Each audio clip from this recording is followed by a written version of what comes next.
I'm Scott Al Miller. This is Nicaragua Live. It's Saturday. We're actually doing this. I don't normally do one at this time, but it seemed like a good opportunity. And so we're jumping on and doing a live stream. I'm going to spend some of this time going through some of our older questions. Not necessarily old, just older questions on the community and going through, because I don't get a chance to answer a lot of these, and a lot of them are very small. So doing it, I think, on a live stream actually makes a lot of sense. D. Gilbert is on. Hey, how's it going? Already got people on. I didn't even announce this anywhere, so that's awesome. Welcome.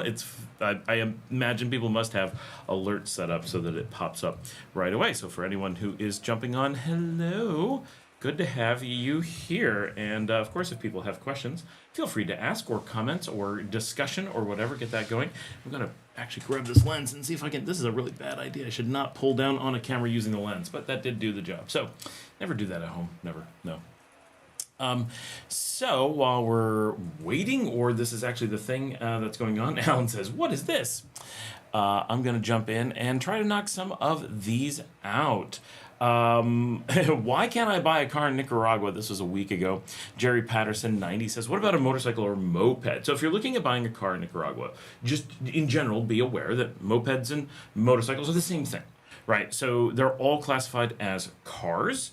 So whether you're able to or not able to, it's all one question. So if you can get whatever, and if you can't get whatever. Now, motorcycles and mopeds, you should have a certification on your license for that. So be aware that you don't get out of it just by getting a vehicle in Nicaragua. You still need to be licensed in your home country, or get an equivalent license here in Nicaragua, which is not easy as a tourist, of course. That is if you live here.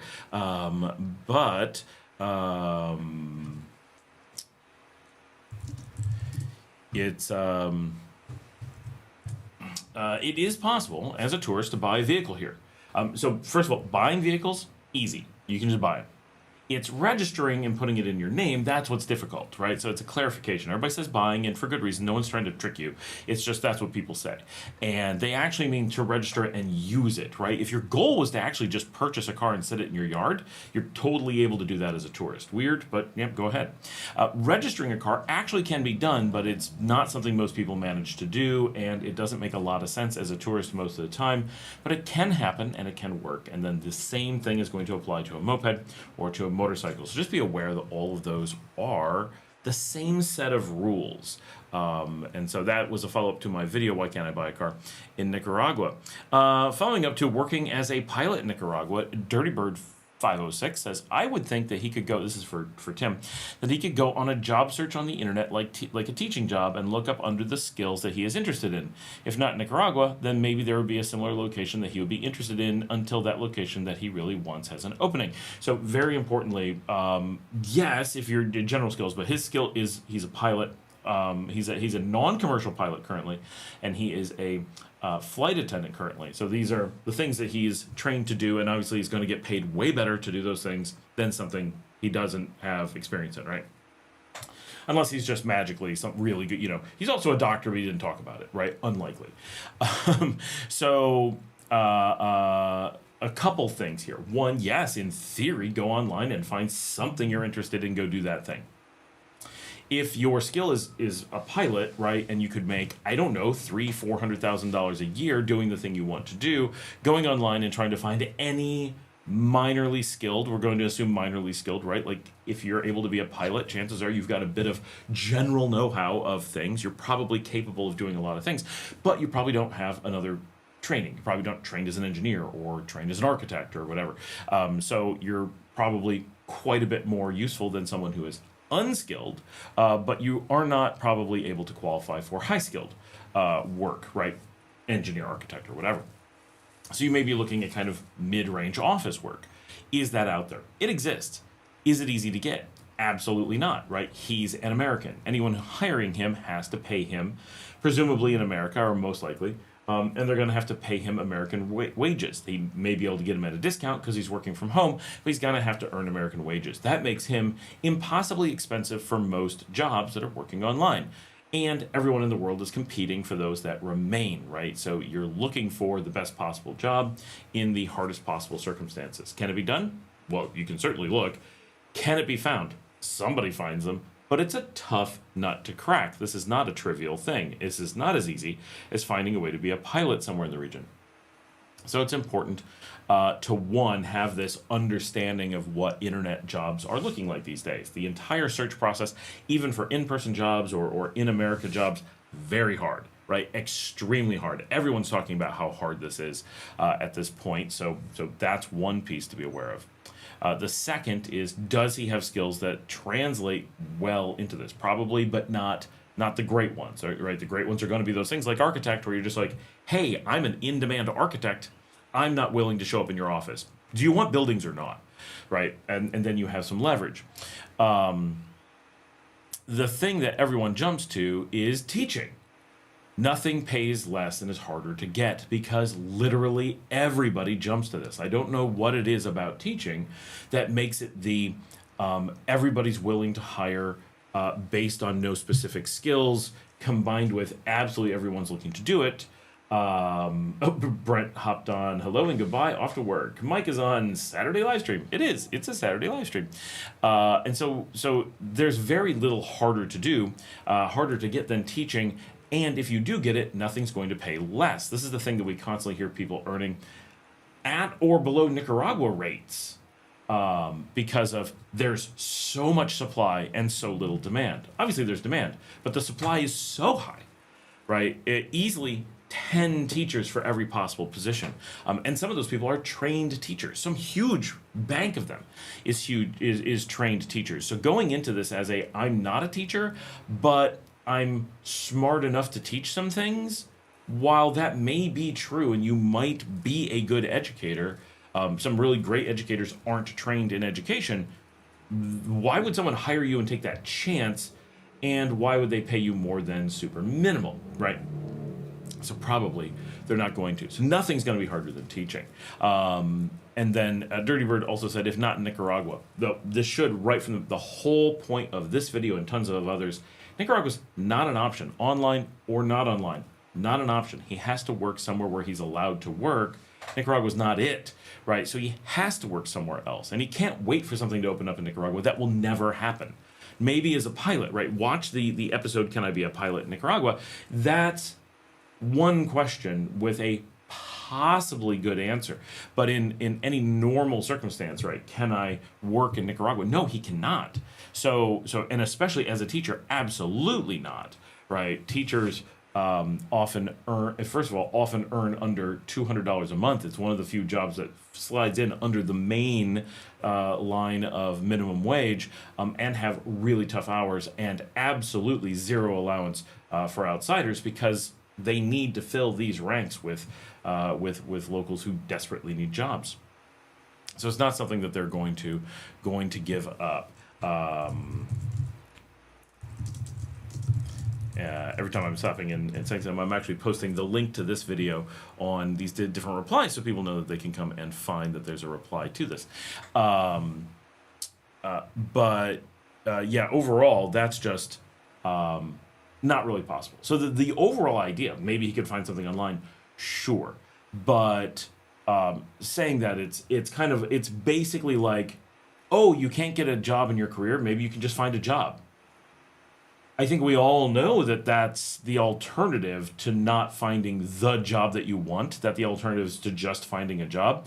That's all that really says. In some of these cases, when people say, what should I work online? It's not what's being said here. But in so many cases, people ask me, well, what job should I do online? I'm like, well, you don't need the online, just what job should I do? How would I know, right? Your guidance counselor who has a degree in this and knows you personally isn't even remotely able to help you with this.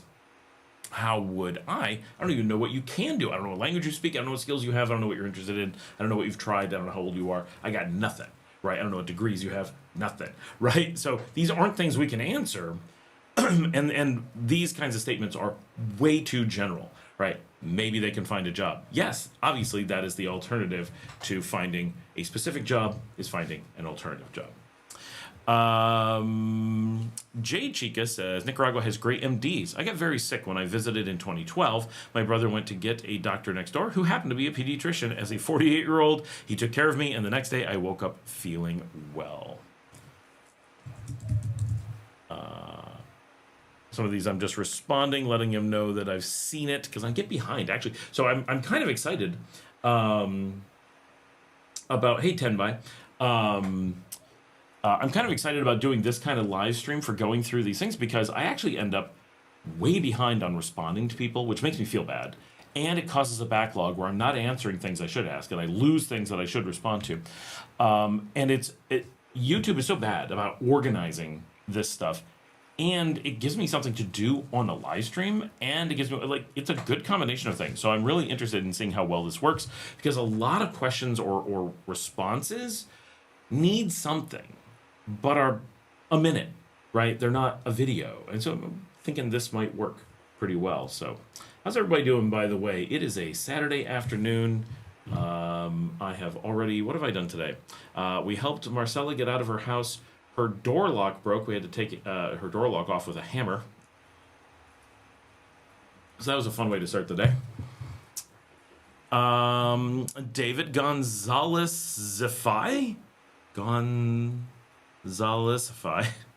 It says, hey Scott, just found this current video, which is access to doctors in Nicaragua, and wanted to ask you, why haven't we seen any recent videos on rental properties there in Nicaragua? Can you recommend a place to get some current info on rentals in Nicaragua? Well, so we did, since the time he asked this, we actually did do one video on a rental, and I've talked about a couple. The biggest reasons that we haven't been able to talk about rentals is simply because I don't have anyone who's working with me to go do them, that I'm getting to see them. I only get to see rentals under certain circumstances, and I love doing videos of them, and they're one of the most fulfilling for me to do. They're one of the most interesting to make. They're one of the easiest for me to make, because I don't have to like dig deep into thought processes or anything. It's kind of like I just ride along in the car, get out with the camera, walk through a house, and record my oohs and ahs and ews, depending on what we find. Right, so I like having those as like a break. I'm not avoiding them, trust me, but the amount of opportunity I have to see them is relatively low. Of course, if anyone is here in Nicaragua and has a house you'd like to show us, every so often someone comes out and mentions one. Often they're really far away, and I can't schedule an entire day to go out and show a house. I do have it's not well, I guess it's a monthly rental furnished in Managua that I have not shown yet, I believe. I actually lose track of where I am on my videos, so I don't think we've shown that one yet, and that should be interesting, but there's just not many, right? So we did one recently that was a very cheap one that is mostly a this is what you want to avoid style type thing, and then I have one that's like a this is expensive in an amazing location, and ooh, that's coming up. And in general, it's just really hard to do. Love doing them. Wish that I had I wish I had a revenue stream from doing this where I could just take days off and drive around and do real estate videos all the time, because that's fun, showing gardens and views and driveways and patios and furnishings, and I love that stuff, right? It's really fun, and it's not mentally taxing, and just a lot of positive. It doesn't actually pay the bills, and one of the challenges here with real estate is if you want to hire people to go out and help you with real estate stuff, part of the problem is that we talk about how cheap the real estate is here. Well, when we're talking about, for example, the apartment that I had that I liked a lot, $180 a month.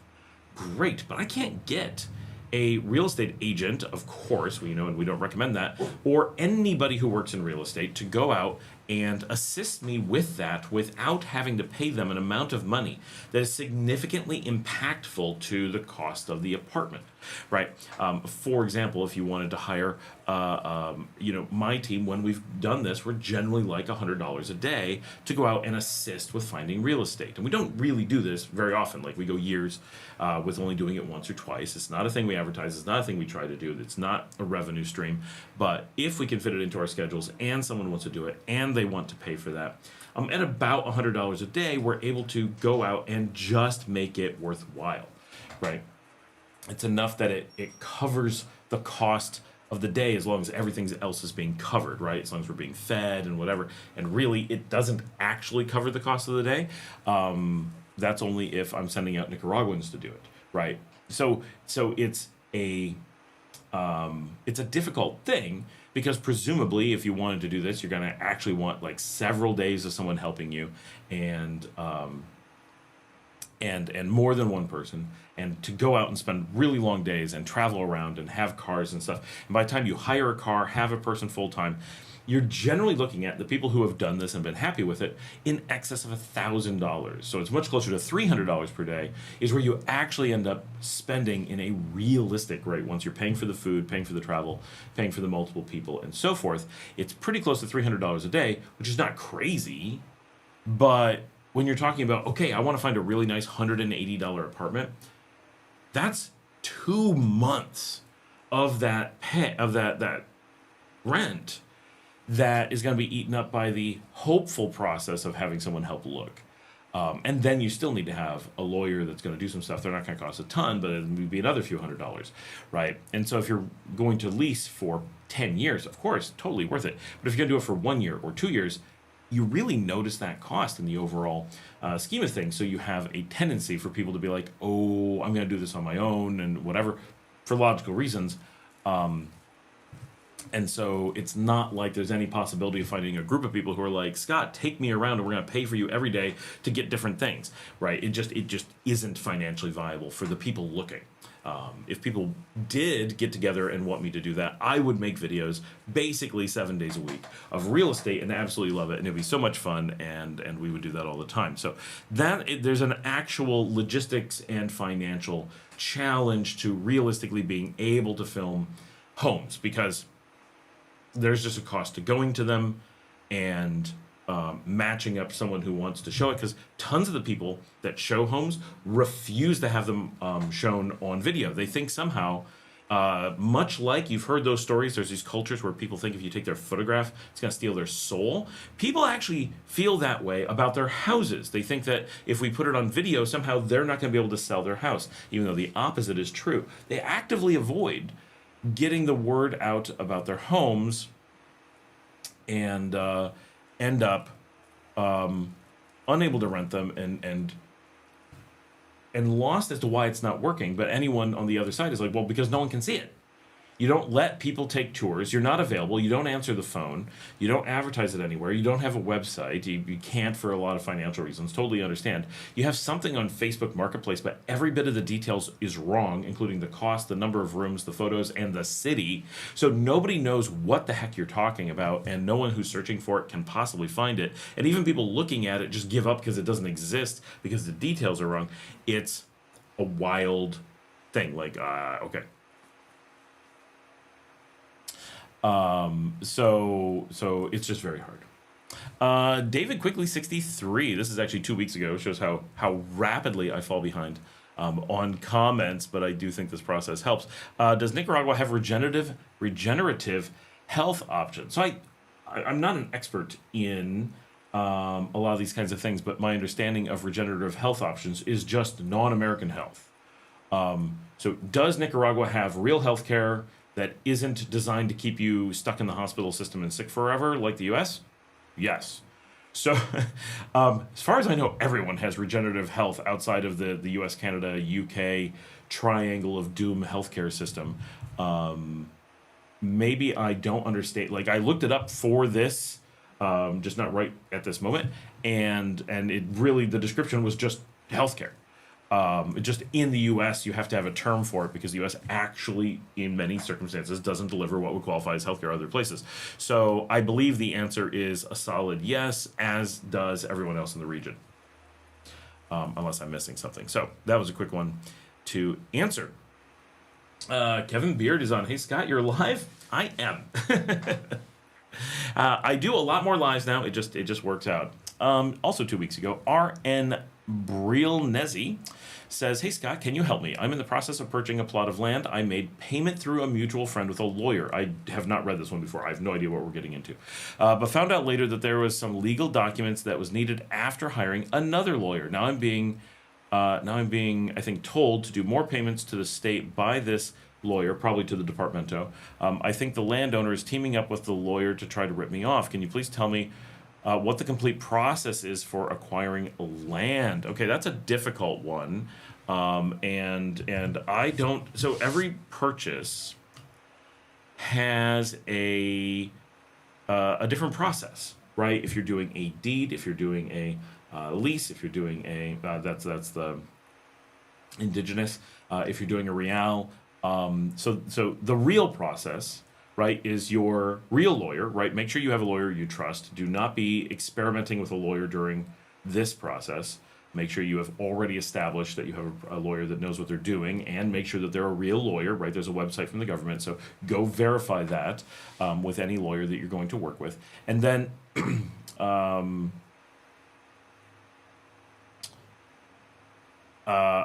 the first step is making sure you have all the legal documents, right? Your lawyer should be able to make sure that they need to make sure that the land is free and clear. And then once it's free and clear, you can transfer for the money, and it's part of the sale. Like, the transference completes the sale. Under normal circumstances, then your deed is filed with the alcaldía, that's the municipality office, and that's really it. If your landowner knows your lawyer and you do not, yeah, there's a really good chance they're going to team up. Especially if you're in San Juan del Sur, basically expect it. Not quite, but it really gets up there. If you are not knowledgeable, if it's not like your lawyer, right? Same anywhere. You don't want to be showing up and dealing with a lawyer that you don't know is a lawyer. You don't know anything about them. You haven't vetted them. You don't have connections. It's a rough time to be just grabbing a lawyer because they're in such a good position to rip you off. And the thing that really gets you is that it may not be a real lawyer. If it's a real lawyer, you probably have some really good recourse if they're doing this. But what normally happens is someone just poses as a lawyer. And while that's still illegal, it's not the same as a lawyer who's defrauding you. It's someone pretending to be a lawyer defrauding you. And so they're just a normal person defrauding you. In that case, the fact that they're pretending to be a lawyer to do it, they're still not a lawyer. And the government provides a list of who the real lawyers are, so the onus is on you to be aware of that. Now, for all we know, he checked these things. We don't know that he doesn't have a real, authentic lawyer. But that is a very common process. If you don't really have, and of course, right, like we say, never buy land, never do any of these processes, never even look at a piece of property until you've lived here really realistically about 2 years. And even then, it's going to be a challenge, right? Because everyone is going to be like, well, there's a potential for more money, and so if you don't have your ducks in a row, there's some risk. So typically, because we just bought some property, right? So we go through this on a regular basis. Now we're buying leases normally. We go to the person who's selling it, and we're like, okay, do you have the paperwork? And then we say, okay, and then they take that, and that's taken to the alcaldía, and the lawyer does a document search, right, to make sure that all of the documents about that property have been discovered, that it is free and clear. And about 50% of the time, your lawyer's going to come back and say, nope, walk away, right? This is a disputed property. You can't buy it. Or they're going to come back and say that, and you're going to say, I don't care. Let's go for it. And they're going to be like, you are an idiot. But I know people who've done this and have been very happy with the results.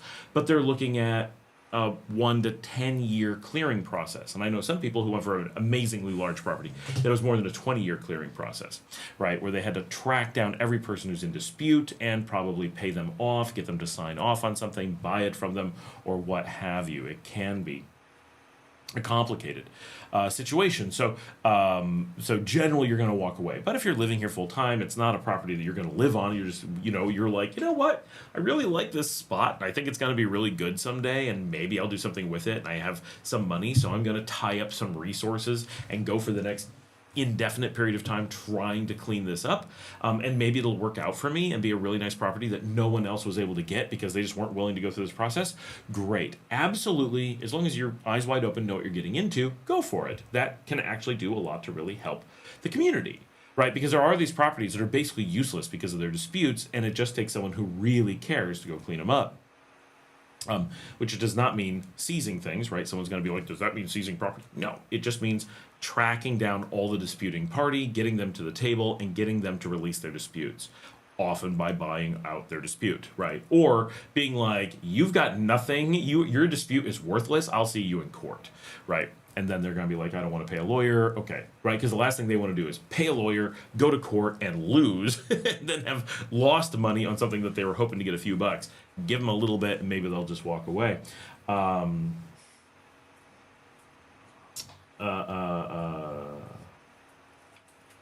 Kevin just said, I just woke up, and the first story on my Google News feed is Nicaragua, I believe, there's a typo, I think, bans Bibles for tourists. As always with Nika News, I go check my favorite Nicaragua expert YouTube channel to see if he's commented. Banning Bibles for tourists? That's super weird. That feels like that would have made the news. So I would not be 100% surprised, except you could just go buy Bibles in country. I could see that, there's logic to, there's a tradition of Latin America getting Bibles that are not Bibles that you would print outside of Latin America, that have modifications to help with colonialism. Oh, I've got a dog at the door. Hold on just a second. He wants to leave. They both want to leave. What are you doing, dogs? Where are you going? You got places you got to go? Right. As Bibles are a colonial tool throughout the world, making sure that any Bibles that are here are printed and are the same ones you would get outside the region, it's a reasonable thing. Nothing wrong with nobody needs to have a printed Bible when traveling, but it's a bizarre story because of course you can bring Bibles on your phone, you can print them out from a printer here. It's one of those stories that doesn't feel like it could be plausible. Like, regardless of what situation is going on in Nicaragua, it's just not the kind of thing that makes any sense.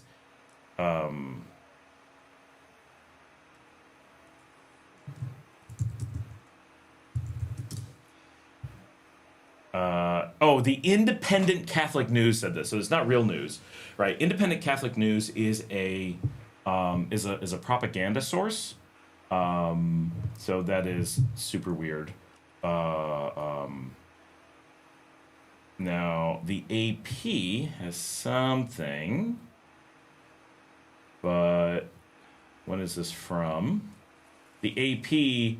Recently, we've had so much fake news, we don't consider it a real news source anymore, which is really something. Oh, yeah, no, this is not even current. So the fact that the AP is no longer considered a legitimate news source is not relevant. This is not a new thing. U.S. State Department has nothing. This is one fake, well-known fake news site.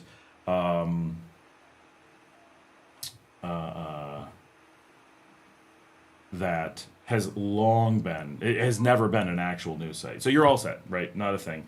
Here's what it says, December 12th, this is yesterday, an international transport company based in Central America. Notice that they don't name them. This is always a good lead-in to fake news about the region. When we had, for example, the things about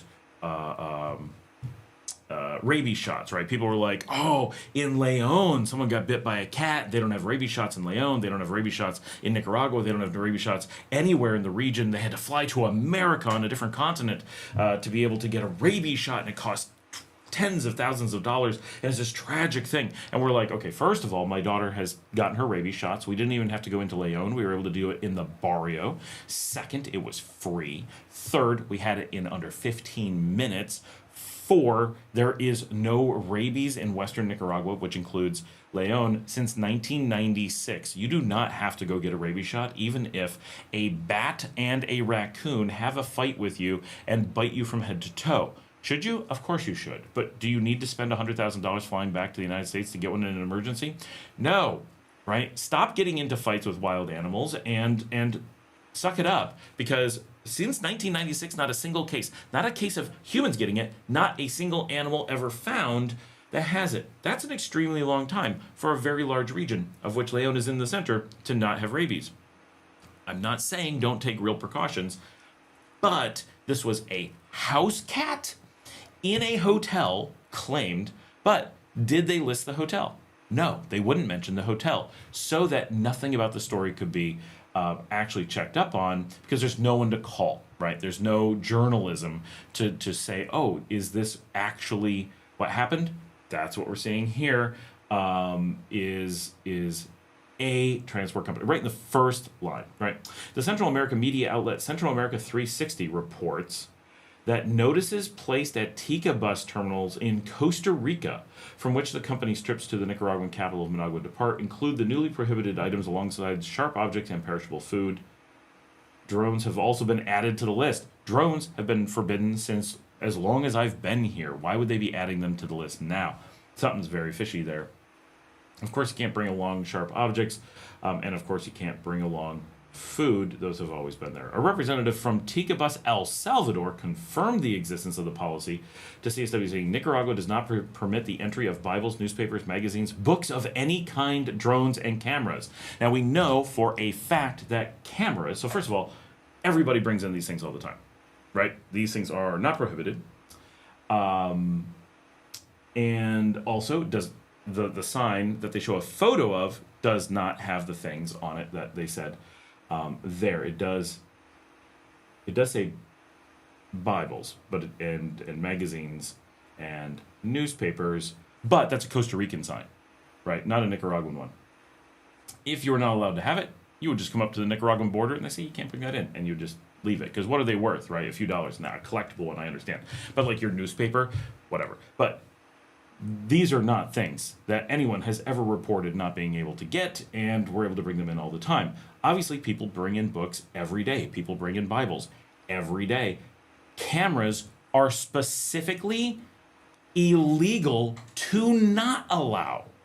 If you try to block a camera, for example, the one we're on, coming into the country, you can get the police to come get the border control agent. Right? That is a serious crime directly in defiance of the president's office. It is an executive order that no police, no border control, no immigration, no customs, nobody in Nicaragua by law may do anything to hinder the availability of bringing in cameras into the country. So this is so not even casually researched, right? This is the opposite. So, I mean, first of all, everyone, independent Catholic news is a thing to avoid. This is a yellow journalism site, right? It's completely fabricated, and really shows a complete and utter disrespect for Catholicism, that they use the term Catholicism and act like they're a religious organization when they're actually a political organization. So it's not just an attack on Nicaragua, it's also a defamation of Catholics. Every Catholic should be offended by this site because it claims to represent them as dishonest and as supporting fascism. So you really want to be careful with this site. It's a really nasty site and it sounds nice on the surface. We're giving you news. That sounds good until the underlying, but we're taking a huge religious organization and defaming it in order to try to use their credibility to give our fake news and support of a foreign government our actual loyalty, right? So this is very clearly, it's easy to see, this is a site that is loyal to the U.S. government and is willing to throw Catholics under the bus for that purpose. A representative from Tica Bus Honduras, notice, I don't even know of any of these things being a real thing. And also, what is a representative, right? Also confirmed the existence of the policy, adding that it had been in place for over 6 months. Now, many people here on the channel have come and gone within the last 6 months. I know my family has come and gone within the last 6 days. None of these things existed, right? Now, I don't think we're bringing Bibles back and forth or newspapers, but definitely books and cameras are crossing the border with us and everyone we know all the time. The introduction of these restrictions comes amid a continued and significant, I don't know what they're talking about, deterioration of rights to freedom of religion or belief expression in Nicaragua. Now remember what we say on the channel. Whenever you hear someone say this, ask yourself, did they actually mean Nicaragua, or did they write Nicaragua when they meant the United States? There's nothing like this going on in Nicaragua. We've had absolutely no changes on the ground. The United States has. So this is what we expect. Anytime something like this is happening in the US, here it is. So this does indicate that there is a fear that Bibles, newspapers, and magazines may become restricted in the United States coming up soon, because that's generally, once it's become a plausible or in the pipeline threat, doesn't mean they'll come to fruition, but once it's become a threat, and we know that book burning and banning is now the hot thing in the US to do, that's when they start labeling it on Nicaragua. So look at that. This looks like an admission of the United States doing that. Religious leaders are routinely subjected to short and long-term arbitrary detention. Anyone got an example of one of those? So notice that they never said innocent ones. They simply said that people who are religious or connected to the church, now they did say arbitrary detention. I would love to see an example of that. I've not heard of a single case of that. And public religious events and processions are prohibited, which is interesting because we literally just had on the channel tons of our people go to this for the Catholic Church in the last week, all across the country, shut down the whole country for the religious event and procession. So their claim is that the Catholic Church is, they say, except for a few groups that are aligned with and supportive of the authorities, meaning, by definition, they just claimed that the Catholic Church is working for the Nicaraguan government. Interesting take from the Independent Catholic News. The government has also forcibly shut down more than 5,000 independent civil society organizations. Thank goodness these are code words for money laundering schemes, right? If you go to the United States and go to independent civil society organizations, we all know, anyone who's ever interacted with one, these are people stealing money from the people. These are enemies of your country and just enemies of humanity. So thank goodness somebody is standing up for people laundering money and supporting terrorist groups and cartels and that kind of stuff. We don't want to see that stuff here. I know that other countries do it so much they actually get offended that Nicaragua calls them out on this, but here we go. So they're acting offended that terrorism is not sponsored in Nicaragua. Interesting. Yeah. And then it's just some quote from someone we don't know. Yeah, this is definitely avoid that news source. That is some serious anti-Catholic stuff. Kevin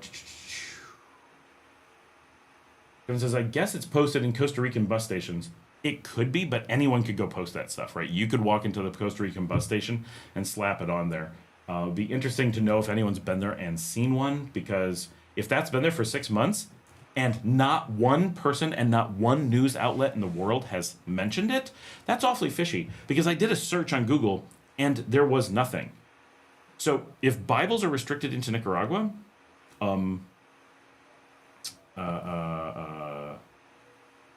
then why has that not been mentioned, right? People are looking so hard for this stuff to try to discredit, trying to discredit the country, that if they could, they would use it, right? So the lack of it is very telling, very, very, very telling.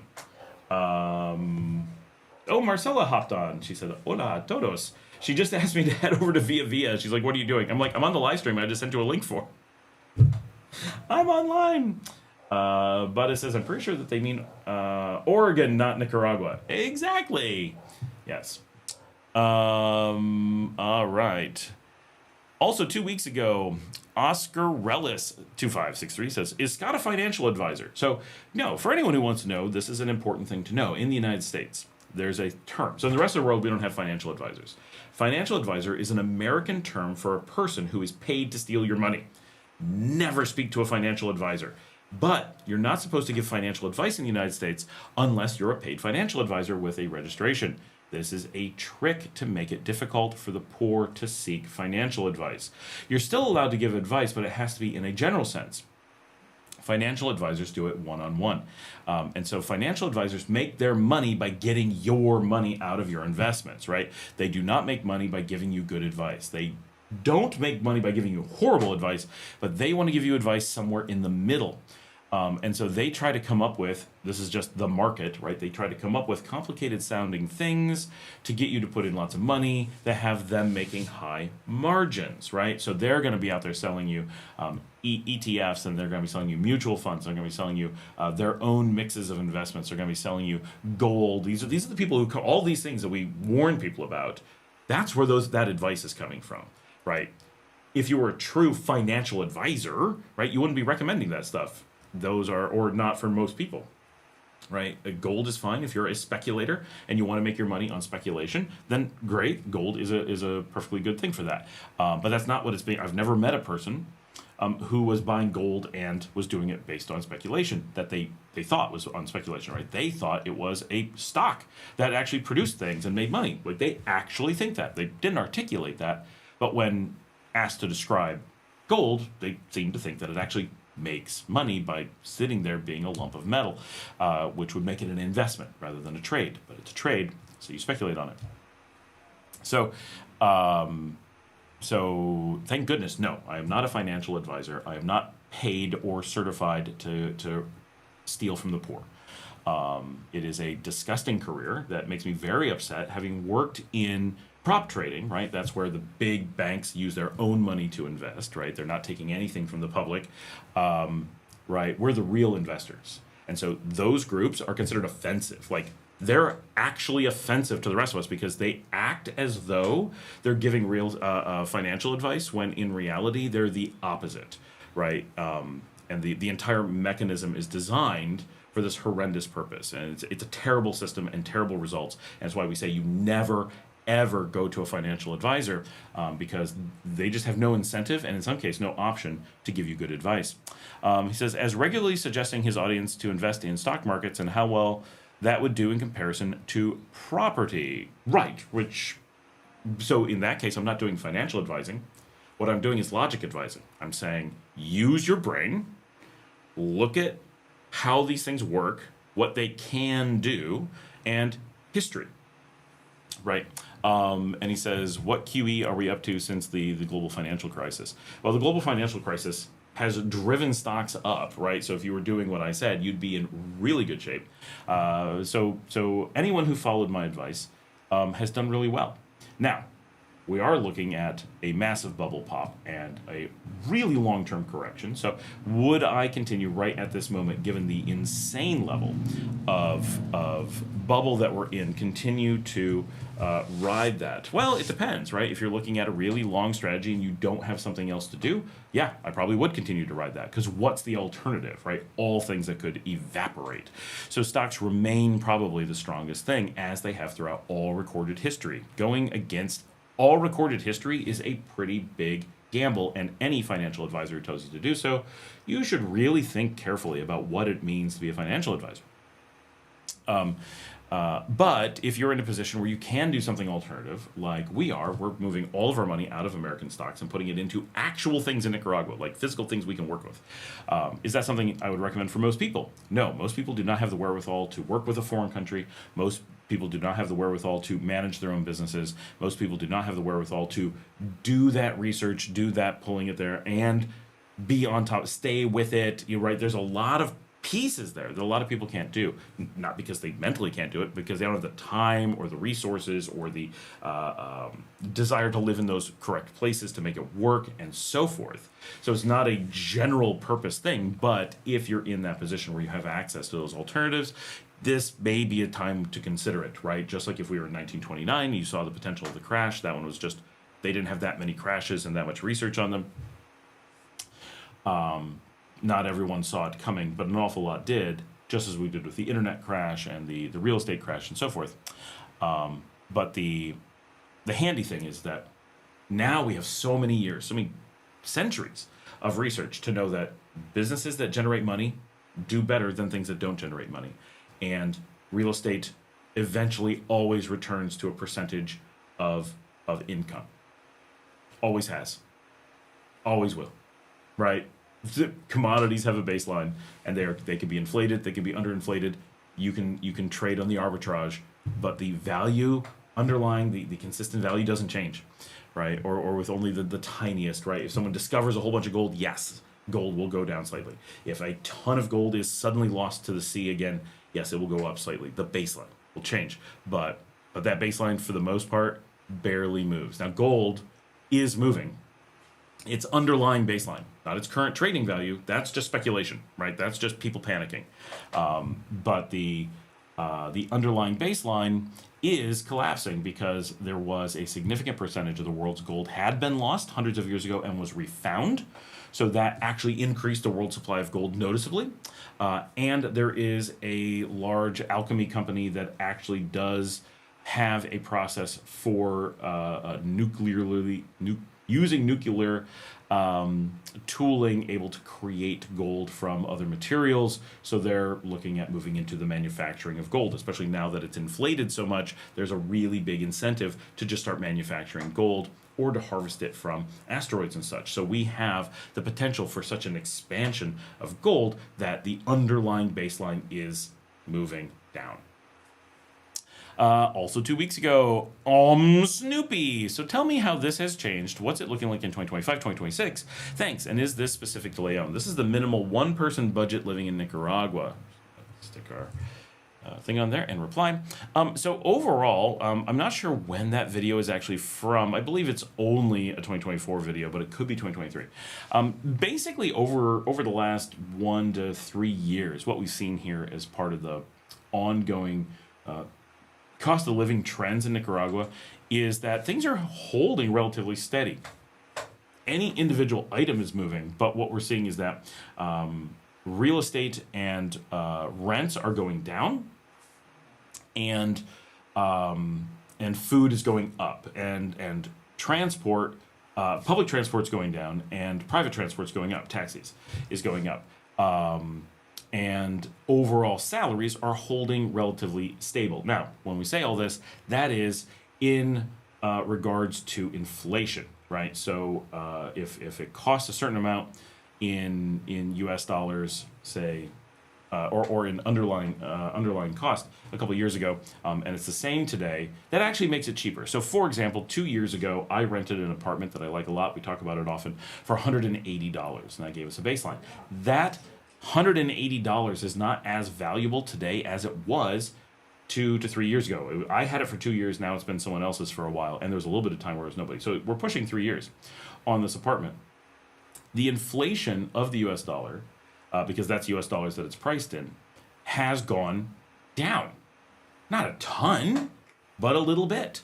Between 2 and 3% per year. So that's a maybe 6 to 8% drop in the actual cost, the actual amount that you are paying for that apartment during that time. I'm going to actually look it up and see if we can get.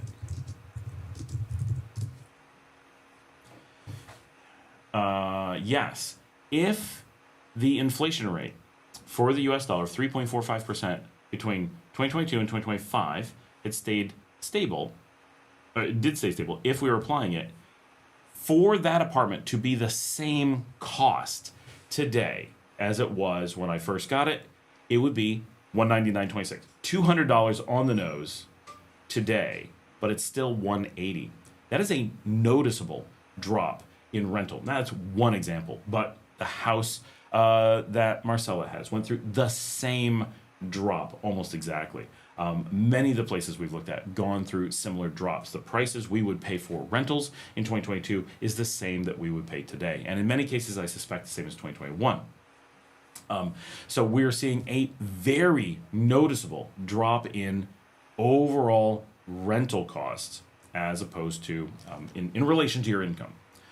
And food we're seeing go up, as everyone is, right? Especially if you're importing food. If you're working completely with local food, you're working with the beans, the rice, the sugar cane, the peanuts, and all that stuff, prices are not moving that much. Still going up, but they're not going up that much. But if you're importing food, you're seeing big increases because the food is inflating other places as well, and there's no way to keep it down. Our fuel costs have not changed here in quite some time. Our public transportation costs have not changed in quite some time. So those things, again, because they haven't changed the cost, actually are going down. So the cost of, for example, taking the bus from Leon to Managua has gone down by about 9% during, well, actually, it's a little bit higher. I think it's 10.5%. It looks like during the time that we've been taking that bus. Now, that's not huge, but when you have a 10% increase in inflation or 10% inflation, people tend to be complaining, right? It's not the end of the world, but they feel it and they're like, this is an annoying amount of extra money. But during this time period, salaries, the minimum wage has increased, the number of people in middle income has increased, the overall economy has increased, yet these core indicators have actually gone down, and then with food going up. So when you look at the big picture, we're not saying that it's getting cheaper to live in Nicaragua. What we're saying is that it's holding amazingly steady over a period of time, depending on what you're doing. If all you're doing is going out to eat at restaurants and you're doing a lot of imported food, you're going to feel the cost of living increasing. If you are avoiding those things and mostly cooking at home, eating a traditional Nicaraguan diet, and not using private transportation, then you may actually be noticeably able to feel the decrease in cost of living relative to what it was a few years ago. So can you survive here on less than you could before? Yeah, you actually can.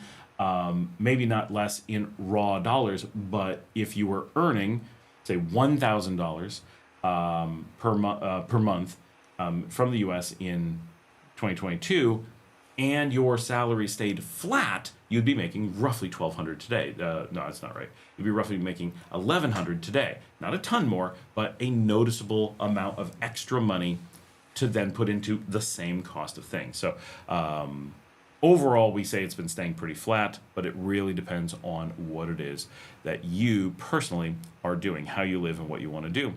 Also, 2 weeks ago, this is in response to buying land early in Nicaragua. This one I think is interesting. He said, good points overall, but this is Manuel Brenes, 9406, but not every land purchase in Nicaragua is a disaster waiting to happen. Well, I would say nearly everyone is a potential disaster if you're not careful. There's the, and we're talking about in the buying early that you're picking the wrong spot, the liquidity is low, chances for things to go wrong. But one of the things that's most important that's missed is that if you buy early, or even buy late, like this still happens. I know very few people who spend the time getting to really do the research and be able to evaluate this, is that, but especially if you're buying early, you're very likely to overpay. But you're not very likely to know you're overpaying. That's what lets you overpay. So we'll very often find people who are like, I'm so happy I bought this off-beach house for $100,000, and all the neighbors are like, that's a $40,000 house, like it's not even livable. And this is the very specific story that we talked about maybe a month ago. We had a person pop onto the Expat group, and once they were called out for basically being dishonest, and it turns out they were being dishonest because they're trying to cash out and get out because they screwed up. And exactly these things, right? Exactly the same everything. They were so happy with their purchase. They bought a place without doing any research into the cost. They did tons of research about knowing where they wanted to be and so forth, they said. But when it actually came down to it, even having lived in the neighborhood, maybe a 15-minute walk away from where they ended up buying a house, they didn't do enough research for them to actually be happy with the purchase by the time they closed. They were already regretting it by the closing. They ended up, part of the family didn't even stay in the country for the closing. Even with, they said, years of research and not a single doubt in their mind. The level of doubt was significant. Just the purchase of the property alone was enough to make them rethink having become expats. It was all too much. The property ended up being purchased with the intent of it being livable, but they never inspected it. They never did any due diligence, like none. Not even the most casual, you should go look at a house before you buy it thing. Even though they lived down the street and could have walked to it to look at it, they just didn't bother. They heard that it was good from a person who's making money on selling it, so they just accepted it. And then the amount that they paid for it, even if it had been livable, was a little more than double its value, but it wasn't livable. And so they paid 5 times its value, perhaps. To give a rough idea, the property that they bought is larger than mine. Okay, but not by a lot. It is larger than mine, and mine is clear. I can start building and do stuff, no problem. I knowingly overpaid by about 40% as a favor. They claim they got a good deal. If you take away the amount I overpaid and talk about the amount I should have paid, they paid 10 times as much. My land is clear, and I can put up valuable buildings for very little effort. They need to rip down a whole bunch of stuff at great cost and start over to be able to put up a good building. They have a decrepit, old, abandoned building that's falling down. So it's in the way, and it's a cost problem. Yes, they're able to use it with some risk and problems in the meantime. So that's not 100% lost value, but it is overall a negative to the value of the property. If you were to look to buy it, that land is worth just the tiniest bit less than mine at the same size. So maybe a tiny bit more because it's bigger and you can, wiggle room on the structure. But we're talking a roughly 10 times differential. And even if you use my amount that I overpaid, it's still a difference of 6 to 7 times more that they paid for it. And they were happy to come out and say, it was a great deal, right? They did everything wrong, had all the mistakes, but ignore all those things. They used false comparisons by saying, well, we could have been ripped off somewhere else in a different country and it would have been more expensive.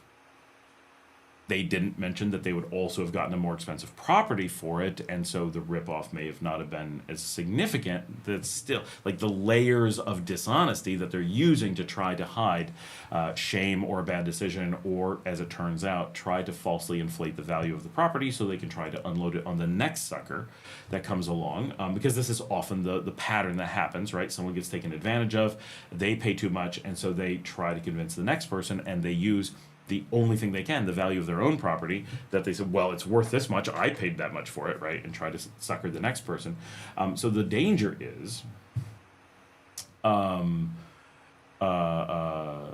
that even if everything else goes great, you pick the right place, you have the beautiful view, you love the house, it's a good structure, everything goes through, you get a clear deed, you don't have a problem, there's still a very, very high chance, a 98% chance or higher, that even if you think you got a good price, you probably didn't get a great price, right? Once you spend time in any community, basically everybody says you could have gotten that for half, or you could have gotten the one next door for a third, or whatever, and now you can't sell it.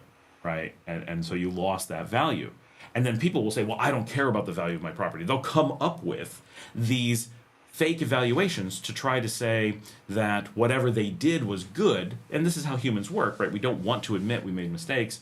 And so they quickly, like the person I was using as the example, resort to claiming they don't care about saving money. Claiming money doesn't matter. The only thing that matters at any cost is getting this property. The property they're already selling. That they were selling before they ever had it livable. Right? They never got to a point where it had the slightest possibility of being sensible. Right? And now they want to sell it, and now they can't because there's no buyers. And they now need to get so much money to be able to get out of what they owe on it that it's impossible to sell. So it's a dangerous thing when you talk to people, because you will talk to people all the time, because everyone has a huge incentive. You could talk to this crazy person and they're going to tell you they got a great deal because they have to. Their mental state depends on it. Their personal finance options in the future depend on it, and so forth. They have to keep upping their confidence in their mistakes in the hopes of tricking you too. They can never let that facade break, or it'll be despair, right? So we hear people all the time say oh, nothing went wrong with my property, it was great. And then if you evaluate it as a real estate investment, you go, oh my gosh, this was terrible. You got scammed. It's not like a comp and you overpaid by 5%, like you could have negotiated better. No. This is somebody tricked you, and the people that you're probably defending, right, the real estate agents or the lawyers or whoever gave you this advice probably got a portion of it or somehow was financially incentivized to lure you in, and you got screwed. So that's a thing we have to watch out for. You always have to be prepared for people to have these emotional feelings about property or the decisions about property, and that if you're not doing the evaluation, you can mostly trust when someone tells you, I got the deed and it actually worked out. I've had it for a couple of years. There's no disputes. My lawyer didn't try to steal from me, right? There's certain things you can be like, okay, these things actually worked, right? I went and got a survey, nothing went wrong. I went and got the deed, nothing went wrong. I went and filed with the Alcaldía, nothing went wrong. I paid a reasonable amount of money to my lawyer, nothing went wrong. Okay, those things, you can say, yes, those things worked. And then they say, I bought this $10,000 lot for $80,000. I got a great deal. What? How did those words come out of your mouth? But that's the expectation, right? Almost everybody. So he says, not every land purchase in Nicaragua is a disaster waiting to happen. I assure you, it is. I bought a titled lot in a legitimate Granada development with full legal review. For long-term living, it makes sense. All that sounds fine. Right? The problem isn't buying land, it's buying the wrong land without doing the homework. That is absolutely true. He's completely correct. The problem is that nowhere in this statement is there, and there was an evaluation that I didn't get screwed over. There's no, and I'm not saying he didn't do that, right? I'm not saying that he did get screwed over. I'm not saying that this is, and he's right. There are situations that can work out, of course. But the problem is that you could have this same conversation with, like, we don't know what development he's in, and we don't know what he paid. So we got nothing to work with, right? We're just hypothesizing. But I can tell you tons of people who can say, I bought a title lot in a legitimate non-Granada development with full legal review. You got long-term living, it makes sense. But the thing that's left out is they paid $300,000 for a property worth $40,000. That's a common story. We know a development here in Leon, famous for them having sold in the 300s, and then once the people were there, finding out that the value was somewhere below 40, not much below, probably 38, 39, somewhere in there. Small houses, undesirable area. They were sold this idea that it was highly desirable, which was fake. It's not terrible. It's not an awful area. But they didn't realize that it didn't come with the things we talk about in Nicaragua, right? Does it have good transportation? No, because it's an enclave. Does it have good internet? No, because it's an enclave. Does it have the ability to just buy and sell land? No, it's an enclave, right? There's all these risks they weren't ready for. All those risks make the value lower. The location makes the value lower. The fact that no one moved in and a bunch of space is empty makes the value lower, right? And so it's a common thing to have the same thing that Manuel is saying are all good. All of those things are normal to at least have a decent chance of having happen in the situations where people are getting completely screwed.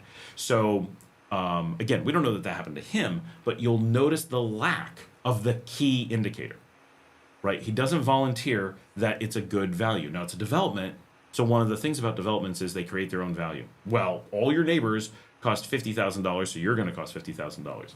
Okay, but once we're on the open market, is any of this worth $50,000? Maybe, but probably not, right?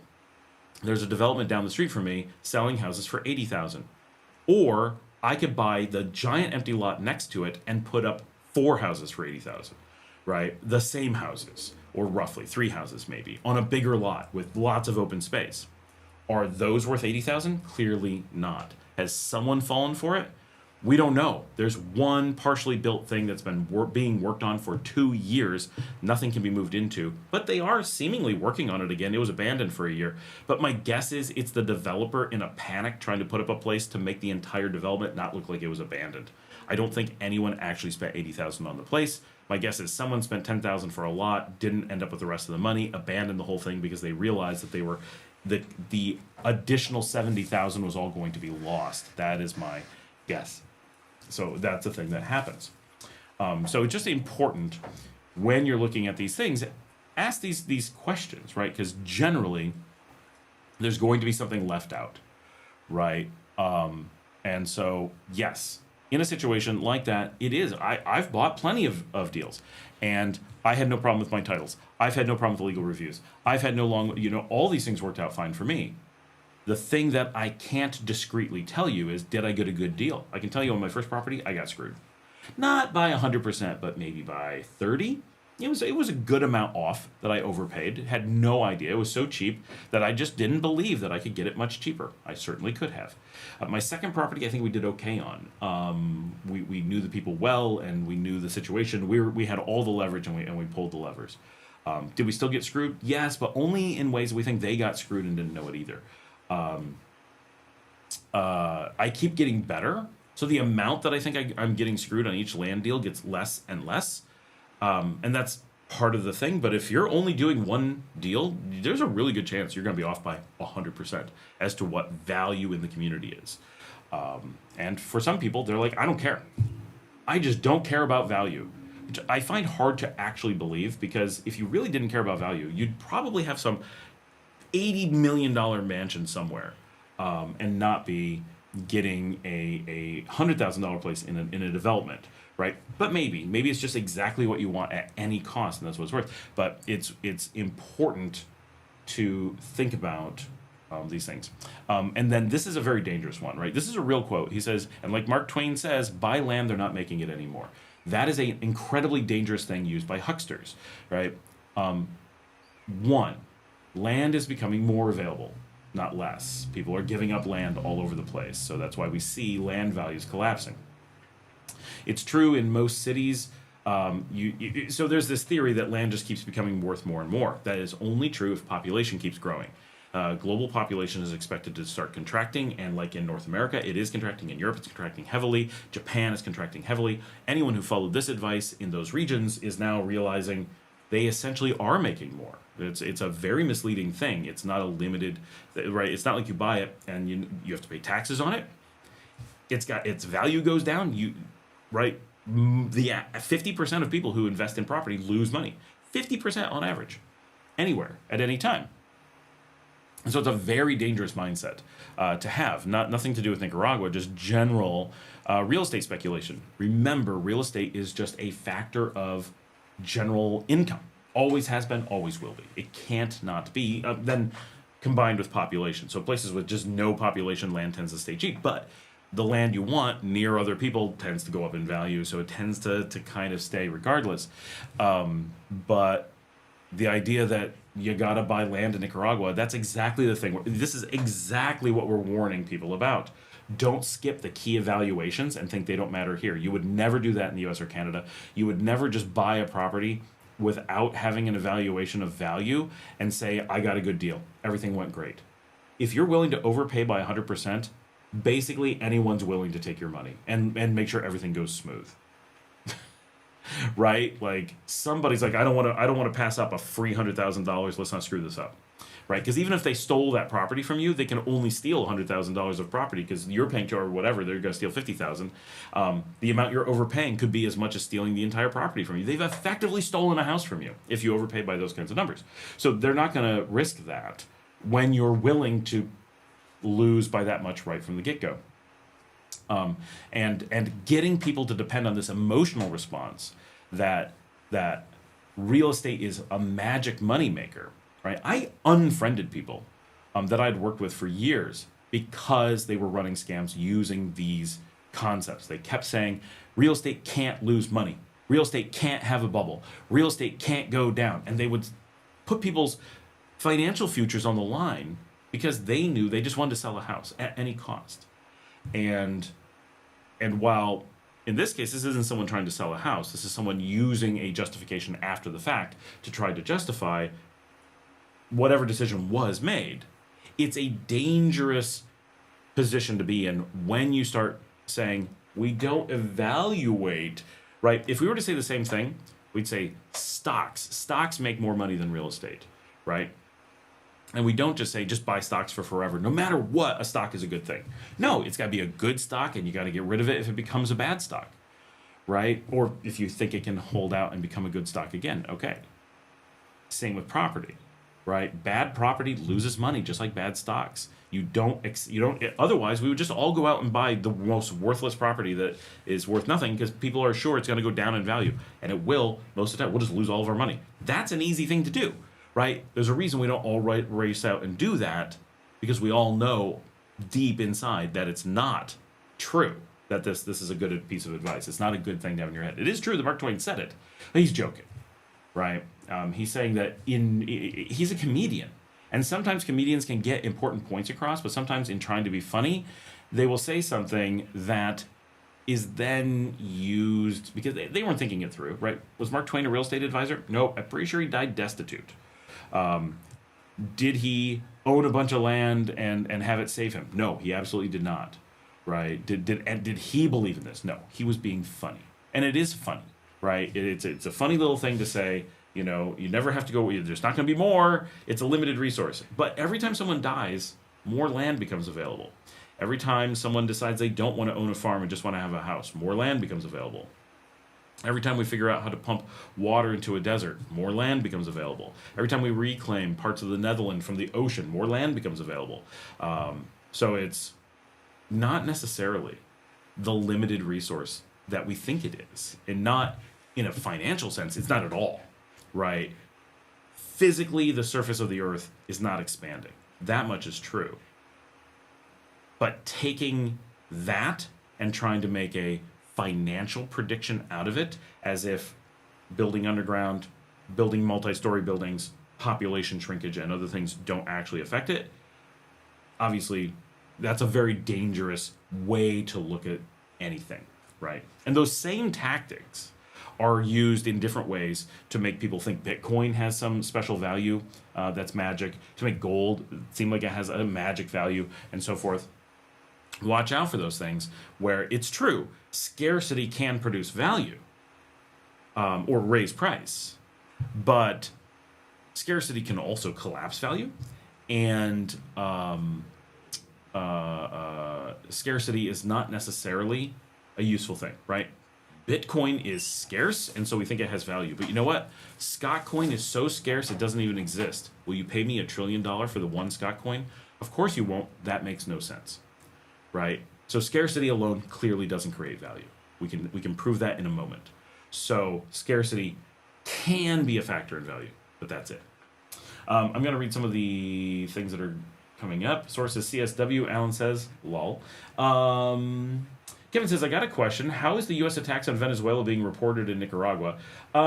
It's just the same as most of the region, right? They're just putting out official notices about the government decrying piracy in Caribbean waters, right? Pirates of the Caribbean. It's a very straightforward thing. There's not a lot to report on, right? Active state-sponsored piracy going on in the Caribbean and Pacific, but not in our region. Nothing for us to be immediately concerned about, but obviously open, uncontrolled piracy in the Caribbean is something that affects everyone in the region. Sorry if you've already covered this. I haven't been around for a few weeks. 10by says, breaking news, another active shooter, Brown University. Prayers for everyone involved. That is something I have not heard happening in any of the South American countries I've been researching. Just, it's not a thing, right? Quite literally, only English-speaking countries have mass shooters. I'm not saying that there's never been one anywhere. There's no country on earth. I actually do some research on this. It's really interesting. There was a time when England was a major player in mass shootings, and they're still way above. Even without guns, they're still above almost all the world in mass shootings. But it is essentially just an American thing with some amount of like UK and Canada. Like, it is British colonies that speak English are the only countries that have the concept of mass shootings. So you don't have to be like, does this Latin American country have it? Does this African country have it? Does this Asian country have it? No, none of them. There is no country. It is something like 95% of all mass shootings on Earth happen in the United States. and the remaining 3% are like the other British colonies or England itself. That's about it. With like France is like the next leader. Like it's really, really crazy how you look at the chart, and I've watched one over time to see how every year it changed and how much the U.S. took over. Right, because historically nobody had mass shooting on any major scale. But if you look back, say 100 years, it was like, some place had 3, some place had 2, and a bunch had 1. And it's like, okay, there's like this, reasonable chart. And then over time, all the others stayed the same, and just the US and UK just started going up. And the UK went way up, and the US was coming, and then the UK slowed and started coming down, and the US just went, boom! And the scale had to change, because the US went from, we were literally in single digits. Everyone was in single digits. And then the UK and the US went to double digits, and it was like, this is madness. And then the US went into quadruple digits. No one else changed. It's not a thing. So the whole world is safe from mass shooting. Just, if you want to get away from mass shooting, just step over the US border and you're set. Kevin says, are these dubious land deals more common in certain parts of the country? Absolutely. I mean, no question. San Juan del Sur is number 1. Granada is number 2. Any enclave is just a given. Out here in Leon, where we have very few expats, absolutely it still happens, right? I got to be super careful. Everybody, so first of all, anyone who's selling land, they're basically desperate because the market's so bad, right? So they have to sell. Is basically done.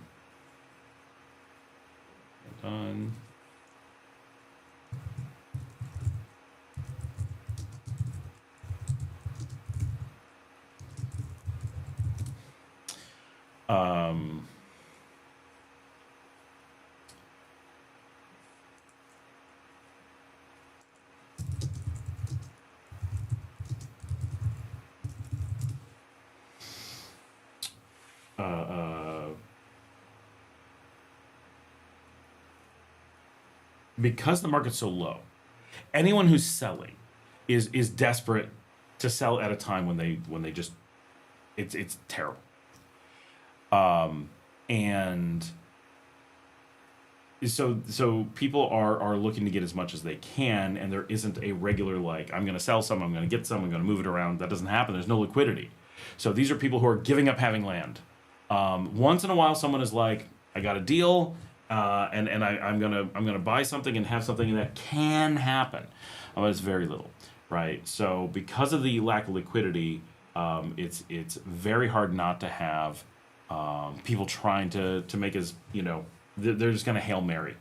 Because, if you think about that one piece of land we showed on the show, right? It ended up selling, I think we said it was listing at 4,000. It sold for like 2,000. Right? And at 4,000, everyone's like, that's so insanely cheap. I can't even fathom. Right? And we're all like, it feels high. Like, we didn't buy it. Obviously I could have bought it. At 4,000, we didn't think it was worth it. At 2,000, had I known it was going to go to 2, I might have jumped on it. Right? Probably would have jumped on it. Just take the chance.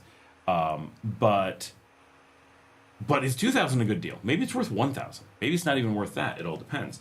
But it's so much speculation and so little movement that and even Nicaraguans don't have the slightest chance of knowing what anything is worth. So you're going to find it anywhere. If you go to buy a property, assume that there's going to be some amount of challenge with it in that way. But if you're going to be in an area where there are any number of tourists or expats, then the problem is going to be massively magnified. But there'll also be much more stuff for sale, right? So if you're heading out into areas that just don't have people, you're going to get extremely little property on the market. It's not that you can't buy anything; you can just walk up anywhere and make an offer. It's just there's just no buyers, so it creates a very weird economy. Skip Street, I just got here. Is he talking about real estate? I was when you signed on. Yes.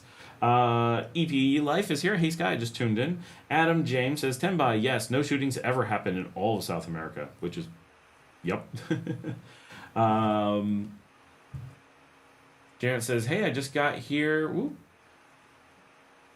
There are only 3 likes on here. Oh, good point, Janet. Hey, everybody. Give a thumbs up, if you would, for just a moment. It only takes a second. If you're on the TV, use the remote, hit up. Like, it's easy. You're watching the TV. The live stream's going on. It doesn't stop. Hit that thumbs up. It does make a big difference. Timbai says, I think what I've seen about shootings in South America, there's usually some rhyme or reason to why they have happened rather than just some insane person going to a school and killing innocent people. Yeah, I mean, they basically never happen, right? But yeah, if they, the one thing that, it's a good point. You do get criminal shootings. That's generally not a mass shooting. I mean, I don't think I've heard of a mass shooting in Latin America since I've been here. That doesn't mean it hasn't happened, but it is rare to a truly absurd degree.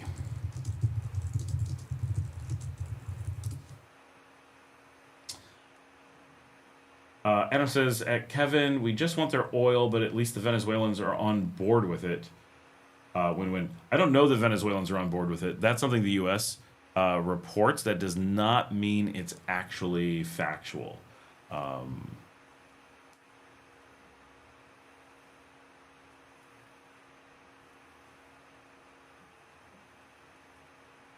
That's not a useful number.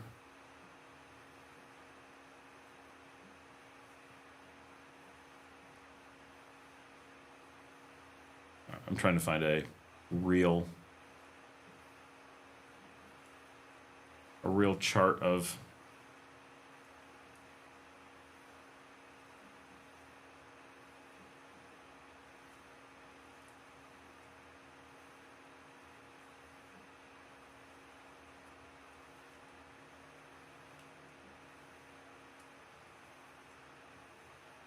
but mass shootings is a really concerning one because mass shootings, oh, here we go.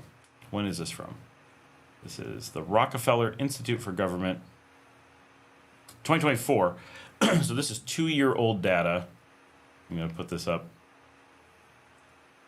UK does not make the list anymore. But, unless I missed them. No, I don't. Yeah, there they are. Yes, they're on the list, but they're very low. Oh, but there's a lot tied, so. Okay, we're going to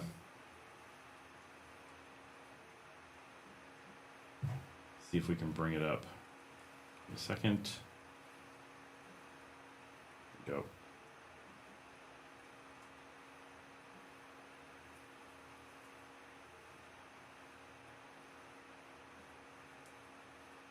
Come up. There we go. So look at this. Other countries, and this is, I don't know what the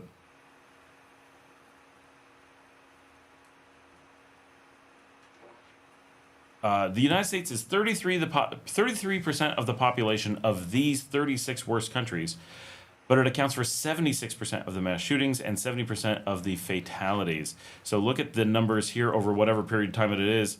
A bunch of these are 111, United Kingdom at 2, Switzerland of all places at 2, Netherlands at 2, blah, blah, blah, Finland at 3, that's quite surprising. Canada, Germany, and France leading the world in most mass shootings outside the United States, and then the U.S.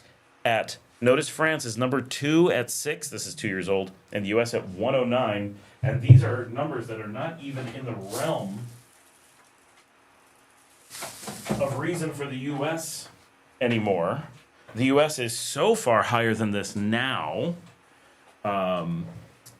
This is a couple years ago, and they're talking about these really low numbers.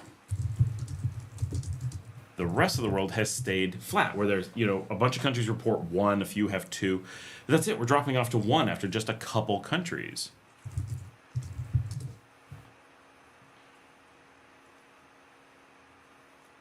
Let's see if I can find how the U.S. has changed over time.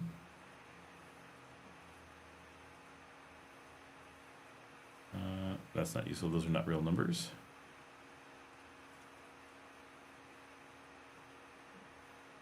And of course, the U.S. Does a lot to define mass shootings differently to reduce the numbers in the last few years. They've changed how they report So some of those things have gone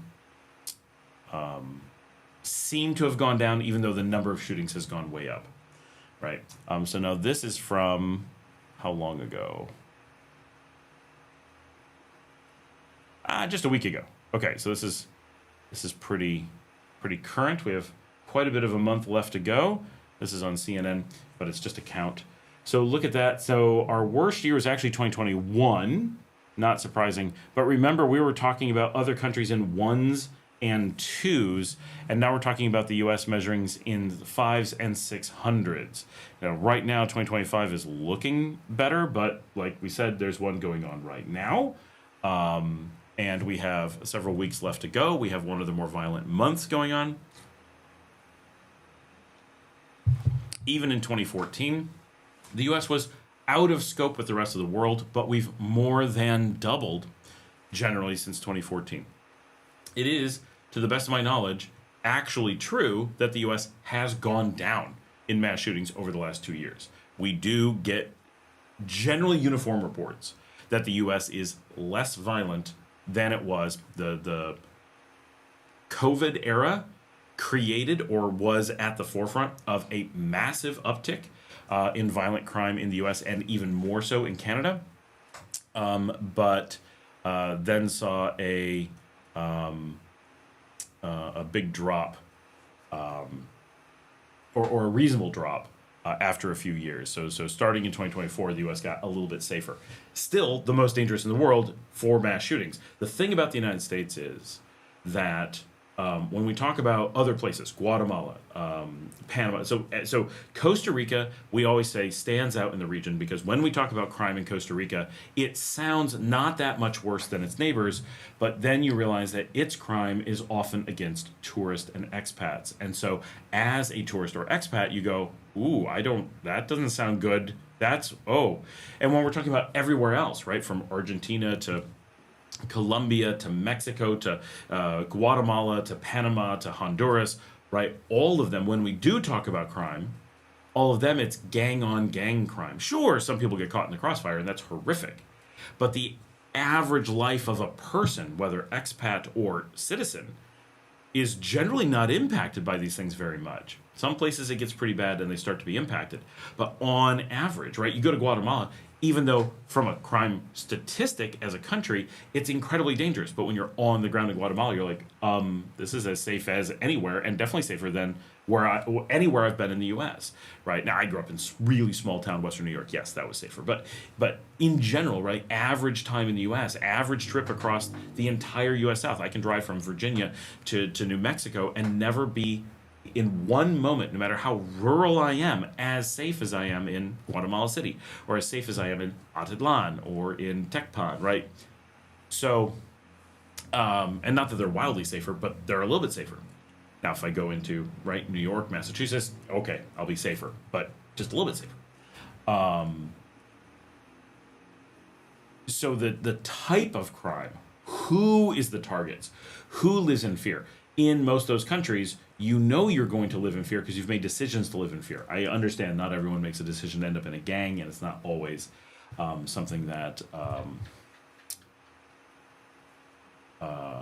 people control, but it's not something that you as an expat or as a normal citizen or as a tourist are affected by, and certainly not average children going to school. In the United States, a whopping amount of the crime, of the things we actually fear, is actually crime against innocent children, innocent women, innocent parties. It is not gang on gang. It does have gang on gang violence, but it is not the big concern. It is not the things that are happening. It is a shocking amount of crime that targets or ends up hitting the innocent bystanders. The victims are just bystanders. All of them. And so as a normal citizen, as a tourist in the United States, almost all of that crime affects you. Whereas in Guatemala, almost all of that crime doesn't affect you. That shift is so significant. And that's why Americans and Canadians live in fear when we're talking to expats, and they're like, I'm terrified of my house being broken into. I'm terrified of my children being shot at school. Those are real fears. Still unlikely, but they're real fears in those regions. Whereas come to a place that's even way more statistically dangerous: Mexico, Guatemala, Panama, Colombia, Venezuela. Their chances of being shot at school, their chances of being shot in a grocery store are fractional compared to the U.S. So, if you have kids, if you have family, if you just want to go about your life, it's actually quite hard to find a place that you live in fear. Nowhere else says, I'm scared to go to the mall. I'm scared to go to the movie theater. I'm scared to go to school. Adam says, people overpay in Canada and parts of the U.S. because most homes are 15,000% overpriced. Well, that's so there's a different kind of mechanism going on in the U.S. because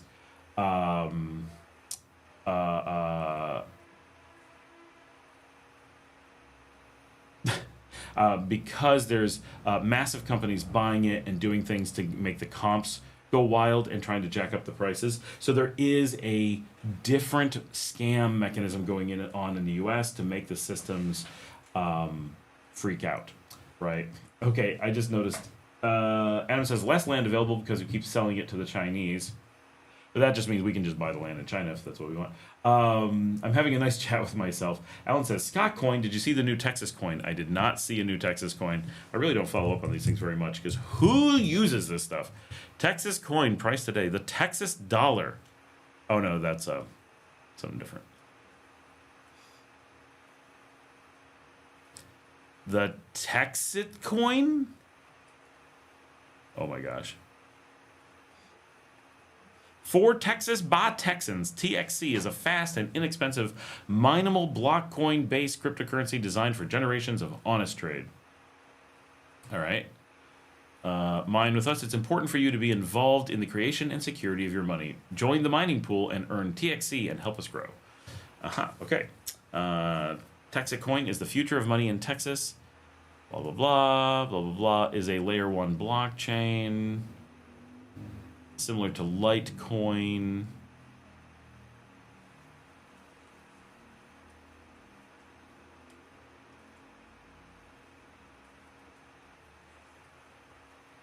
Mining is only permissioned for Texas. That's a scary thing to have a value that your coin can only exist in certain physical locations. Welcome to the opposite of what everyone says is the value of crypto coin. Oh, we got cryptocurrency. Oh, but it acts like a physical currency that can't cross borders, not even state borders.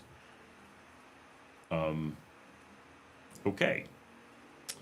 Texacoin aims to fill this gap by offering a currency that aligns with the unique financial and economic landscape of Texas, providing an alternative to centralized systems that do not serve the best interest of individual Texans. Okay.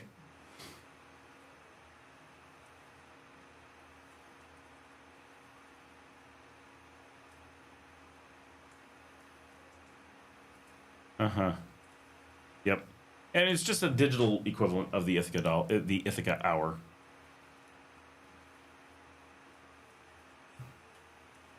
They have 100 people mining. All right.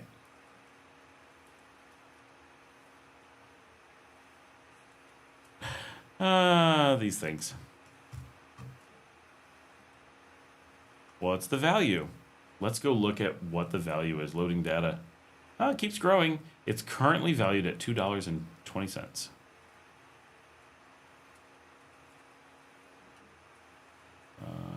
look at a year. Woo! Had you been buying them at $6.35 in September, you'd have lost 2/3 of your money already. Doesn't seem to be a coin doing very well. So it's been around for a while. Well, I guess January or so, but it seems to be collapsing.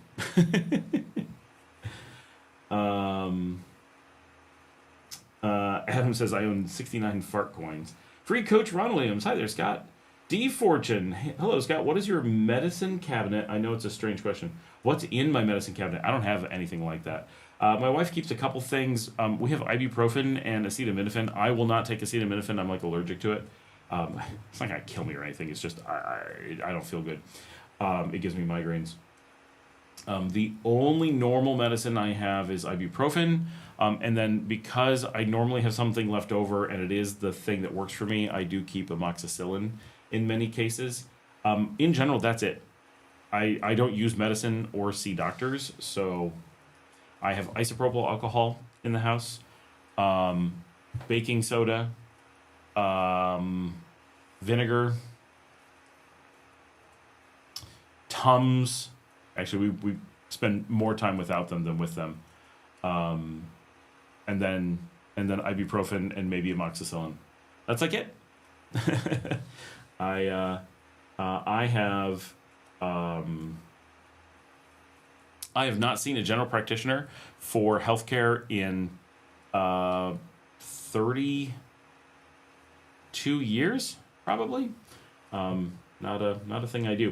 Do I have a trusted customs broker there? If you mean a shipper, I use Envios Fast Track. You may want to wait on. They're having a lot of logistics problems, as Luke has said, because they just changed warehouses, and apparently their warehouse in Miami is having all kinds of problems. But that's the only thing I use. Very few people have trusted brokers here for anything larger, just because no one does it more than once. So it's like, I used them once, they were okay. Is that trusted? Nobody has much experience. Eliana Ravish, Shanina 5482, but these things are impossible to read. Hi, Alan. Here is information for your friend Marcella. Guanabana leaves and probably fruits healing the cancer. Well, she has gotten rid of the cancer. She's it's been a long time now. But thank you. Larry says it's a Prexmas miracle getting all these extra live shows. Oh, pre-Xmas. I can read. Hey Larry, how's it going? Alan says Texit, yes. So the Texit, for those who don't know, is the Texas equivalent of the Brexit. They're pushing for Texas to, I hope, be Mexico again, which is literally, as a Texan, I'm a Texan, okay? So literally as a Texan, which Alan also is, my desire, if my druthers were given to me, is for Texas to Texit and rejoin Mexico. That would be the most amazing thing, is if just by being a Texan and electing to stay Texan, because obviously if they Texit, then they will offer for people to switch to being American and stay in the U.S. or stick with Texas and keep that. If that got us our Mexican citizenship, that would be the most amazing thing. So we're really, really pushing for that. I'm a drunk guy. What up?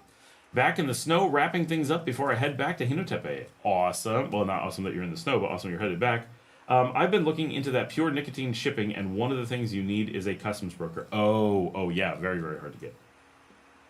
I'm a drunk guy. I use Wrap-A-Box shipped from Indiana and have had no real big issues except for a broken glass that I didn't pack properly. Other than that, can't complain about them. They deliver to your house for $30, or you can pick it up in Managua. I do Envios Fast Track, and they ship to my house for $6 in Leon. Alan says, I'm a homeless Texan. Free Coach Ron says, I'm 67 and I've never seen a doctor. I go to the gym every day since the age of 18 and mainly eat raw fruits and veggies with my green shake every morning. Alan says, are homeless in Texas anyway, but somehow a resident. Wow, Ron, you've got me beat by a bit. I saw doctors regularly when I was a kid, and then once I was an adult, it was just like, why would I go to the doctor? Like, what are they doing for me? I'm not like actively opposed to doctors and going to see them. It's just whatever triggers you to do it, right? It's like, I'm not bored, and it's not free, and it's not fun. So at what point do I sit down and go, let's go see a doctor? And my experience of seeing doctors when I've needed them has been incredibly poor, right? Needing to go to the hospital for something didn't go well. This is not here in Nicaragua. It's in the U.S. Those are not positive experiences. I wouldn't voluntarily go to those people and ask for their general advice. So it's I find it a weird thing that people did.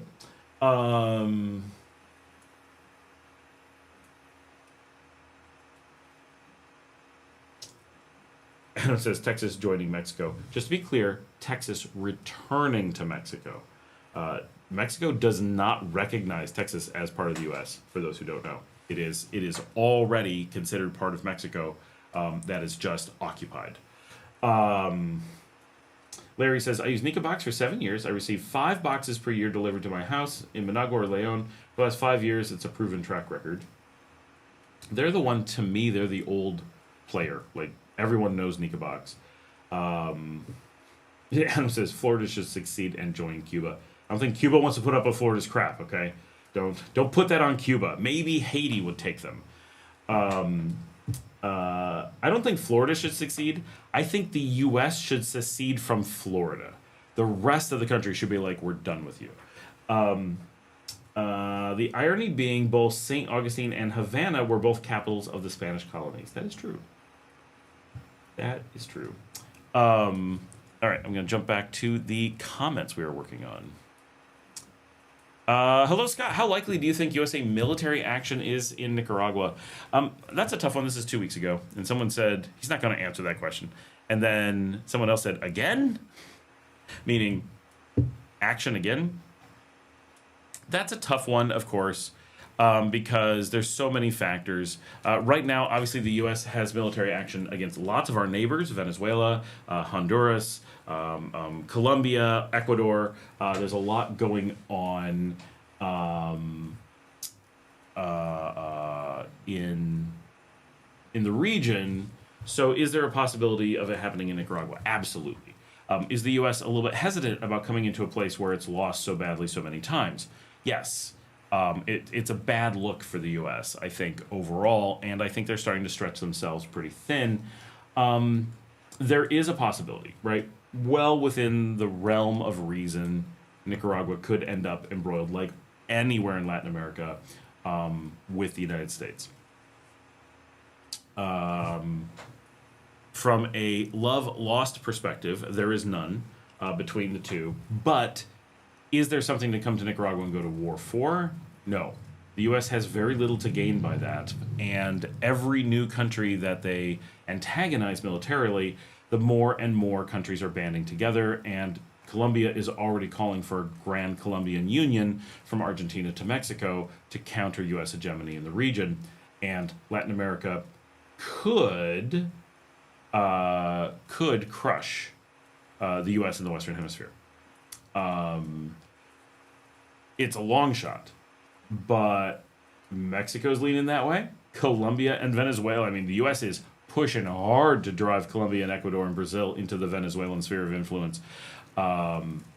So we're seeing key linchpin players like Mexico and Brazil and Colombia starting to make some big moves. And places like Nicaragua have always been on that side. So nothing big is changing, right? Nothing's really, we're kind of status quo. Overall, I think military action here is very, very unlikely, because what the heck are they going to get out of it other than another guerrilla war that they're likely to lose, and more egg on their face, and just risk more regional unification. But the U.S. is not known for making rational decisions and has not won a war in a really long time. So doing some somewhat crazy things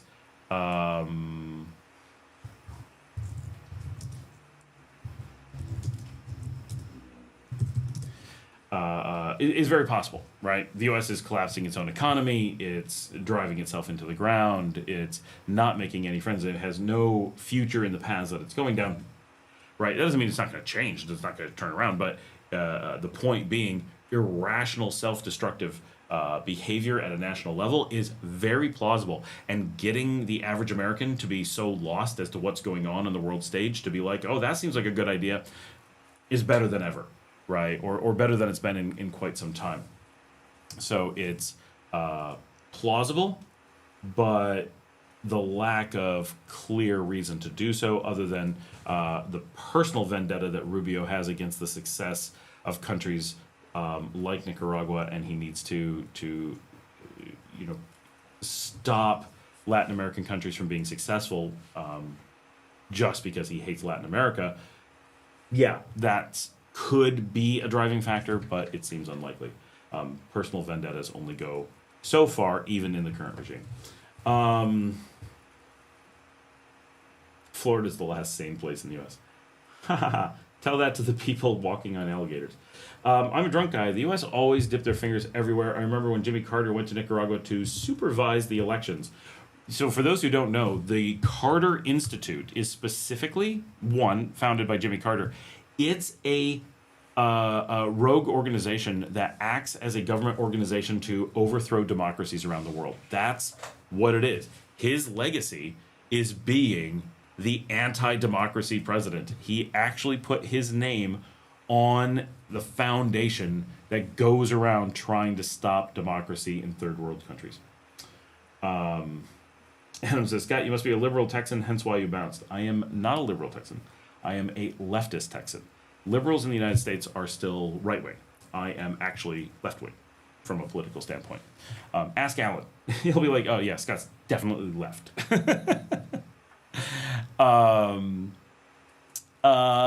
Lagoro. I don't know that there's actually a question here. Says, my wife and I visited for the third time last February. We have a property lot that we fell in love with after visiting nearly a third of Nicaragua. If everything goes well, we can negotiate a price that we are comfortable with. We'll commit more to follow. Lol. This is in response again to the buying land early in Nicaragua. And then CM, who is on the live stream quite often, says, I'm going to do the same. Can I ask you where you're considering to buy? Responding on live here. I'm just keep putting these things out there. I wonder how many people join the lives, because I'm probably none.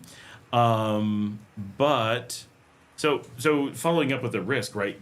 A price we're comfortable with is an incredibly dangerous mindset. It's the same thing, right? This is the person who their claim for the bad purchase on the beach was that they were okay with the money. Now, secretly, they were not okay with the money, so that was also false. But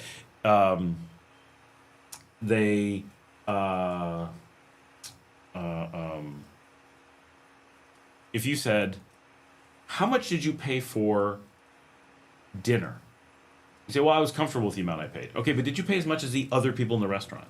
Did you pay as much as the other people in the grocery line, right? How much did you pay for eggs? $12 for a dozen. Okay, but the person next to you paid $8 for a dozen. Does that not bother you that you're paying 50% more? Well, I was comfortable with it. Probably not a good way to go, right? You want to know what the value of eggs actually is, and not just, well, if they were this expensive, I'd be willing to pay for them. When it comes to something like a home or property or stocks or whatever, right, the entire concept of trading, the idea of the stock market, right, is that you figure out, you get all these tools that tell you what everyone is currently willing to pay, and then you try to pay a little bit less, and you try to wait until they're willing to pay a little bit more, and you make money on the difference. Right, this is really easy, right? Buy low, sell high. When we say we're comfortable with, it means what we're really saying is we're ignoring what people are willing to pay. We're not looking at the value of the thing we're buying. We're looking at our emotional state and our financial state, right? So a person who has $500,000 in the bank and a person who has $50,000 in the bank may both be looking at a property worth $30,000. And it would be crazy for the person who has $500,000 to be like, well, I'll just spend $60,000 because they can't. Haha, I got it. Okay. But now you have $440,000 and a property worth something less than $30,000. You lost money. Period. You just lost. Right? And a dangerous thing that people do is say, well, it's property, it doesn't matter, the value. It's all how it makes you feel emotionally. That's kind of true. The danger is it's only kind of true. Real estate remains an investment vehicle. It's even cars, there's some amount of financial thing, but that's a consumable. Your home is something that goes for a really long time. And the idea that you would just throw away some huge amount of money. We're not talking about I spent an extra $500 because I really wanted this property, and I know I'm putting that $500 at risk. Okay, like, yeah. We're talking people often putting hundreds of thousands of dollars at risk because they don't want to face the realization of how much they're likely overpaying. And I don't know why people want to overpay so much and are so addicted to that process, but it really is something that comes up a lot, and you need to watch for it. These phrases, right? The things that people say, well, what are we comfortable with? Right? Why? I don't care what I'm comfortable with. I care what's a good investment, right? Even if I'm not in comfort, right? If I find a property that's wildly undervalued, I don't care how comfortable I am with it. I need to buy it because that's how you make money. Buying only when you're comfortable is how you lose money and become less and less comfortable over time.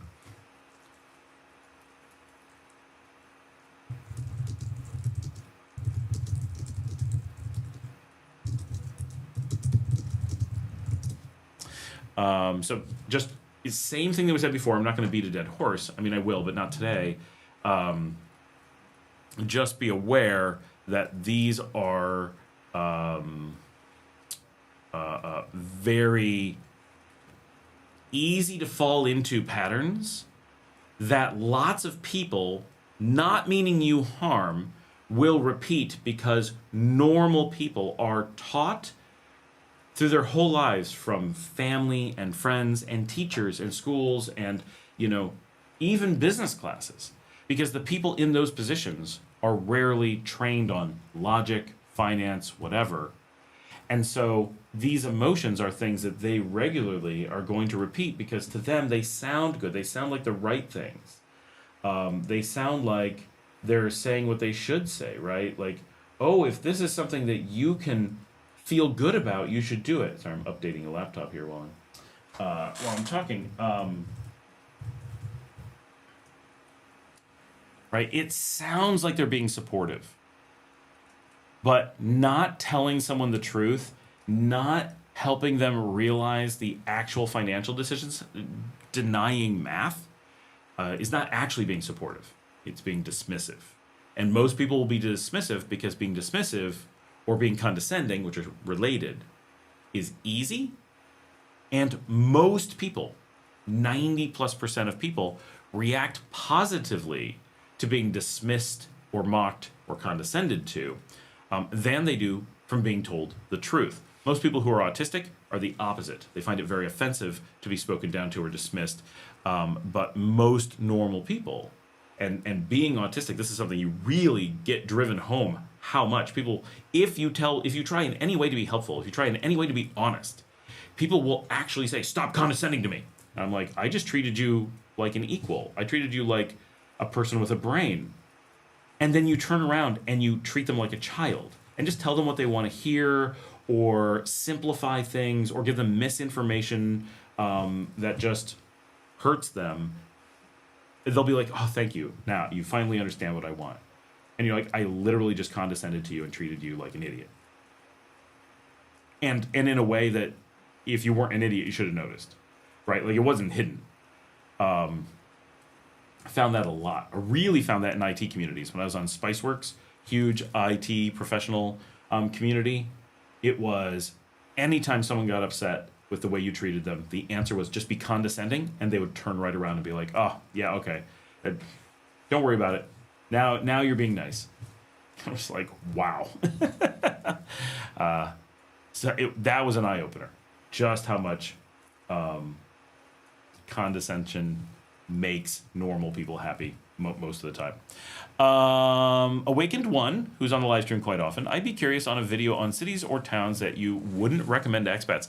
I feel like we talked about this at some point, and maybe even did a video on it. But it's such a hard one to actually answer. I'm going to run through this a little bit again and just talk about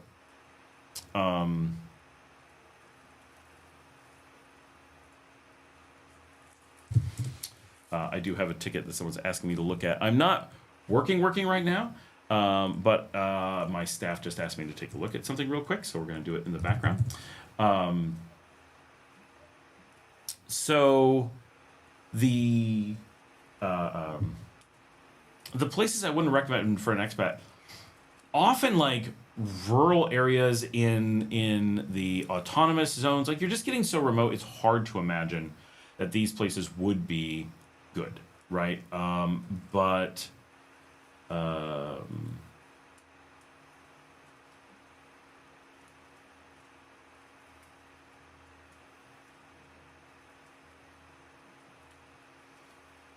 me ask.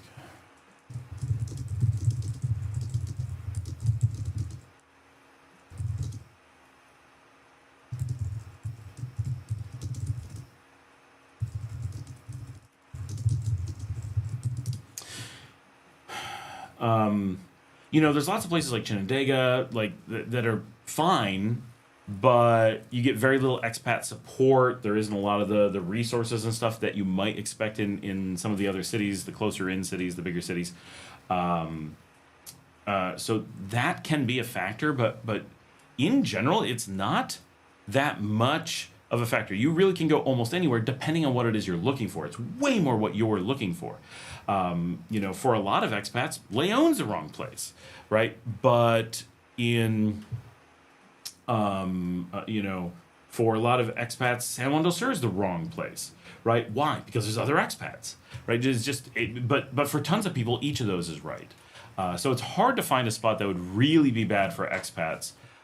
There's places that are popular with expats, and a lot of places that are not popular with expats are actually good for expats who don't want to be around other expats. But I think we did an episode on that, but I wanted to touch on it because I did not respond to the comment. But there just isn't. There's a few places that really stand out as being of interest because that they, you know, San Juan del Sur and Granada stand out because they have lots of expats. So that makes them special in that way. But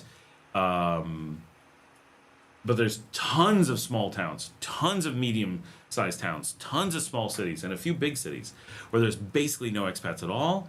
And if you're looking for a place that's friendly and safe and you just don't want to be around other expats, and all of those work just fine as long as they have the resources that you want. And the issue is just, oh, it's so small it doesn't have a supermarket, or it's so small it only has one supermarket, or it doesn't have, you know, a bus running directly to Managua, or whatever. These things would be handy, or it's in the autonomous zone and it's so far away that getting into Managua to reprint your cedula is very, very difficult.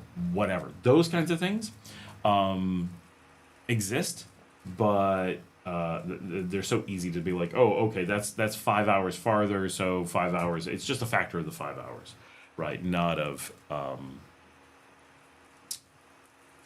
being a place that isn't good for expats. All right, Googlebox, I don't know. Born in Nicaragua, raised in America. This is in response to why is everyone afraid of a house in Nicaragua? It's the one with the guy standing there in front of the house that says, I'm so scared, from last week. I was born in Nicaragua, raised in the U.S., and the idea of crime means two completely different things in my life. In America, staying safe meant watching out for real danger, getting held up in L.A., walking carefully in Miami, or hoping I wouldn't get profiled by ICE just for looking Hispanic.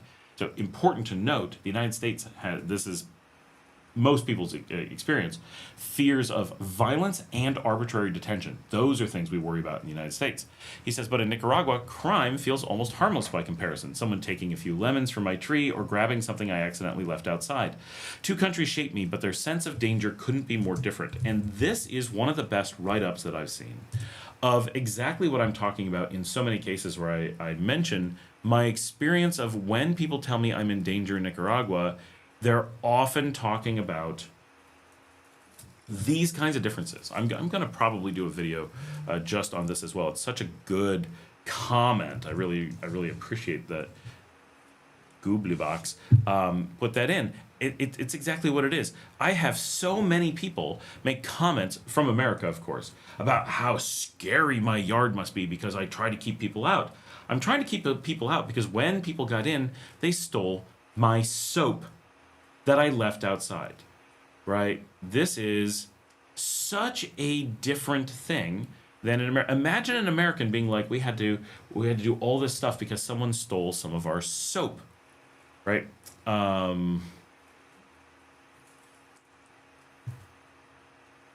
Fine.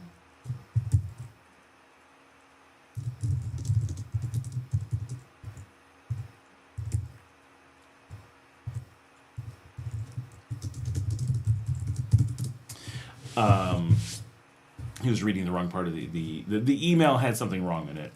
I had to interpret it for him. Just make sense that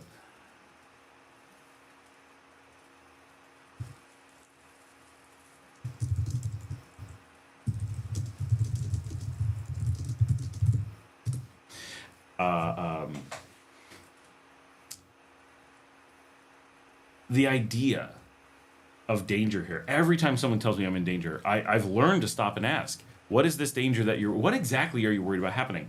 Someone might grab your phone. Someone might grab your camera. You might get pickpocketed. Once in a while, there's real danger, right? Some lady got, supposedly, but I'm pretty sure it's true, got stabbed, right? But she's okay, right? Oh, and I just got told that one person that was robbed at knife point had really good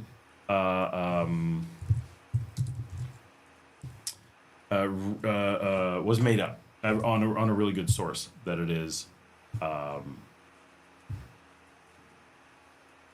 was a fake report. You know, someone reported directly to me, and someone told me yesterday that it was for my benefit that they had made up the story.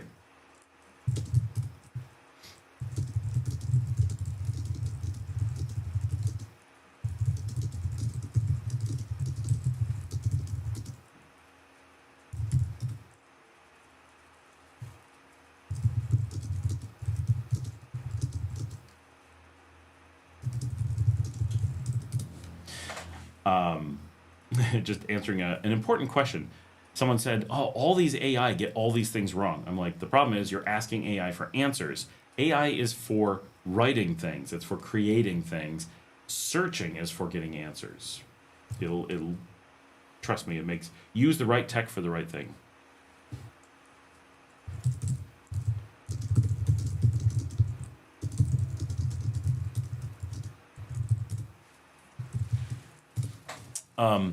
So the idea, this is such a huge thing, the idea of danger in Nicaragua is fundamentally different. This shows how much safer it is that we redefine the concept of being scared. People are scared of getting pickpocketed. People are scared of, did I lose my mouse? Does it not work anymore? I've lost my mouse. What has happened? Is my computer still working? I have no way to tell that anything's working because, okay, at least my computer's still on. I think it's just my mouse died, but that's a huge pain given that I can't even get back to see that the show is on or anything.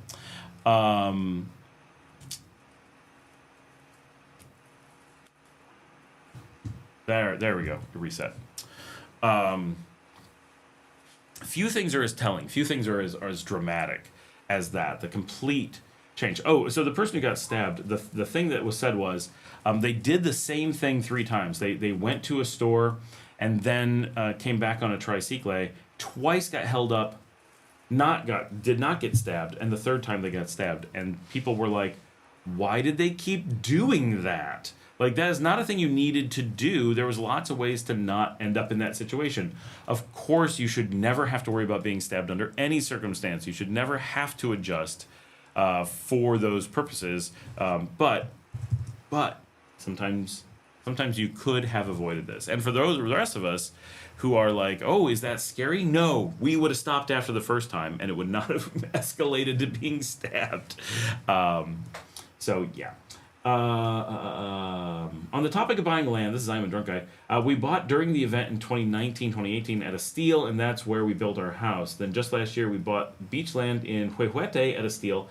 It helps to have I'm a Drunk Guy on the ground to negotiate with people that know the prices down there. Oh, he didn't leave a space. People on the ground to negotiate. It really looked like you were just saying having a drunk guy on the ground helps you. I mean, that's been my tactic since the beginning, and it mostly works. Having a drunk guy on the ground. That's awesome. I didn't realize you were in Huehuete. I looked at property in Huehuete in 2021, and we really considered it. There was a nice 5-bedroom house there that we were like, oh, this is nice. We really like the space. I like the area. Lack of restaurants was a killer. I do wish we'd have been here and actively buying in 2018. That would have been amazing. It all happened while we had a lot of life stuff going on, and so we just weren't here. Because we had been here in 2015, but didn't know we wanted to buy, and then knew we wanted to buy in 2019, but got stuck because of COVID, and we just weren't in a life position to be prepared to do stuff here at the time. So we got screwed, even though we were involved and knew we wanted to be here. D Fortune says, buy the land and pluck prefab. We really don't have prefab here. We do. Right, Messiah & Co. makes some crazy expensive prefab. They look really nice, but it's quite a premium. Alan says, OMG, San Wendell, sir, seeing all the real estate ads for $900,000 houses. Well, I never see any ads, but yeah, now, currently 8% off. I'm a Drunk Guy says, D Fortune, we looked into it for the beach house, nothing big, and it was cheap, but we trust our builders, 2 guys, and they didn't recommend it. Their price was similar, maybe $500 more. Yeah, I don't know anyone who's done prefab on the beach, or doing prefab here at all, because there's no legitimate prefab makers that I've ever seen, other than Messiah & Co. for outright, like, crazy high-end luxury. I don't think we're getting the good prefabs here yet. So it's... anytime I've seen prefab here, even ones claiming to be cheap ones, like really, really bargain basement ones, are still like often more than the cost of constructing something larger and more stable and designed for the environment and fits the theme and just overall. I love prefabs as an idea. I'm not seeing them happen here. There's no one making them. So awesome. This is only 6 days ago. See, just by like switching stuff around, newer stuff pops up to the top that wasn't there before. It's super weird with YouTube. Thank you, Scott and family. We definitely love your budget-friendly tours. I really like the San Mateo close to the beach bus station tours. If there's any opportunities to tour budget-friendly homes in walking distance to the beach bus station, that would be great. Adios, amigos. I'm going to say, when we're doing this on the show, so I do love that area. If anything comes up in San Mateo, I certainly will do that. I'm a Drunk Guy says, by prefab, I mean they do the walls, roof, no floor, etc. Just basic. Well, okay, it's a little bit different than a full Messiah Company like brings in a tractor trailer and drops a luxury home for you. And they're freaking amazing, right, from the pictures and stuff. And everything Messiah Company does is primo quality. So I have no concerns about it. I can't imagine buying that stuff in Nicaragua. And especially putting it on the beach, oh my gosh, the salt I'd be so scared of having one of those. But if I was up in Matagalpa and had got gobs of money and was like, oh yeah, I'm a Messiah Company prefabs, that could be cool. But yes, to Oscar, San Mateo, super cool. I love the neighborhood. Very affordable while being very desirable. It's a tiny neighborhood, so there's very few things available. The biggest investor in the neighborhood is someone we know because we rented from him and still do. So if anything comes up, absolutely, I will get in there. The new bus station is moving just a few blocks, but it's going to change which houses are good. And there's going to be a lot of new opportunity, I think, for people who are interested there. So we're going to have to show slightly different neighborhoods and talk about that when it's ready. And I've done tours of the places there now. I mean, we're talking barrio right now. If a ton of my community got in and went for that, we could totally revamp that neighborhood and make a huge change. But it's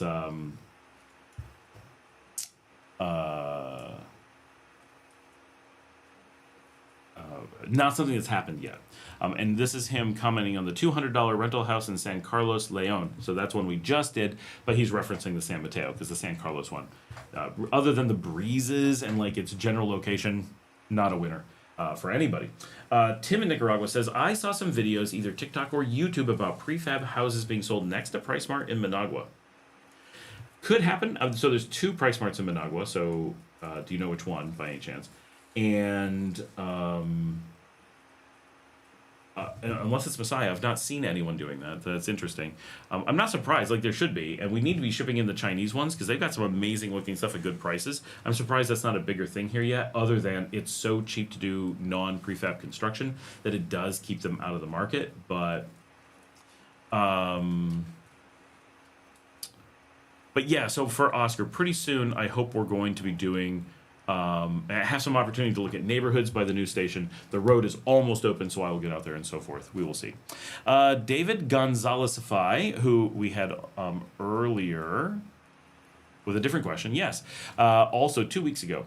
Good morning, Scott. I am wondering if you have any recent videos on rentals in Nicaragua. I can't find anything current for 2025. Let me know where I can find some current info for 2025. Okay, so that's he put that on the home tours for rent El Calvario, León, Nicaragua. So we did kind of answer this for him earlier, but very difficult. I'm actually going to type this. Very difficult, as I don't have any people to follow around looking at properties we can film now. The one agency that shows most of the available stuff doesn't allow anyone to promote the houses and assist the homeowners in renting or selling them. They want to be the sole source of viewing, and so don't let us film. So we've lost the main source of being able to do so. Which just sucks that people are like, because people don't have exclusive deals as real estate agents and are just random people showing places, they tend to get really weird about even just getting the news out about a place. They know who we are. They know we're not stealing their business. They know we're not agents. They know us really well, and they know we bring them people all the time. I've brought the same person who won't let us show videos 3 people in the last month, and most of them took a place, right? So they're making money. We're helping them out, and they're not bad people. It's just, it's super weird that they are doing this to keep the market down. That part, I mean, kind of good, but it really makes it impossible to find things. Tammy Caruso or Crusore, Tammy Crusore. She's on all the time, but I don't know how to pronounce her last name. Sorry, Tammy. This was in response to the "Why is everybody so afraid of a house in Nicaragua? I'm so scared" one that I mentioned earlier.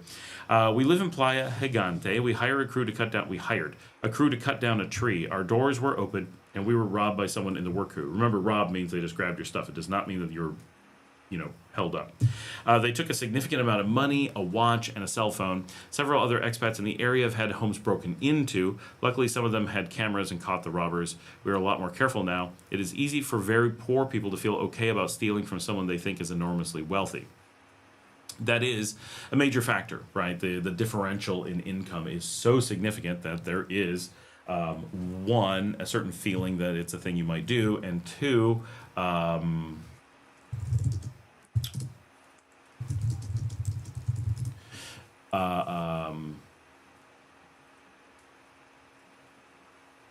the value to it, right? You're super poor. You can grab a cell phone. That could be 2 months' income that you're able to get for that cell phone. That would be extreme, but you might, right? You grab a little bit of cash. It could be a month's income in cash that gets stolen, right? And to an expat, you might be like, oh my gosh, they grabbed $300, right? But to them, they're like, $300, right? It's life-changing for them. And for you, it's a story to tell someone, right? So it's kind of like I once got pickpocketed for $30 in Palermo, and I have most definitely gotten $30 of value out of that story over time. So, if I could go back and have that $30 stolen again, I think I would, because it's been a great story over the years. And they left my wallet, right? They stole it, and they did the thing you're supposed to do as a pickpocket. They took the cash and they threw the wallet at me from a place I couldn't get to. So I was on a bus. They stole it on the bus, got out, went to another door, and whipped the wallet through the bus. And someone on the bus just picked it up, looked at the picture, and goes, "Hey, sir, this is your wallet." And I'm like, "What the?" But they only got 30 bucks, and all my cards were there. And I didn't have to cancel any cards. I didn't have to panic. No harm really to me, and some person who probably needed it got 30 bucks, and I got a good story out of it. So in that particular case, I would certainly do it again. Be distracted and let them get my wallet. The only reason I would be careful in the future is because I'm scared of what if they didn't get my wallet back to me for some reason? What if I didn't know I'd lost it or so forth? That would be different, but in this case, it worked out incredibly well. Someone did say, as response, Yami Flores to Tammy Crusore. If you have proofs of who did it, go to the police station and make a report on this SOB to put him in jail. That's what we did with the guy who stole our soap and tried to steal our broken fans. I don't know why he's trying to steal broken fans. They're worth like $1 at most. He got caught. He was on camera, and the police totally found him. So, not that it was a huge thing, but it did make us feel better that he was, got detained and they were aware of it.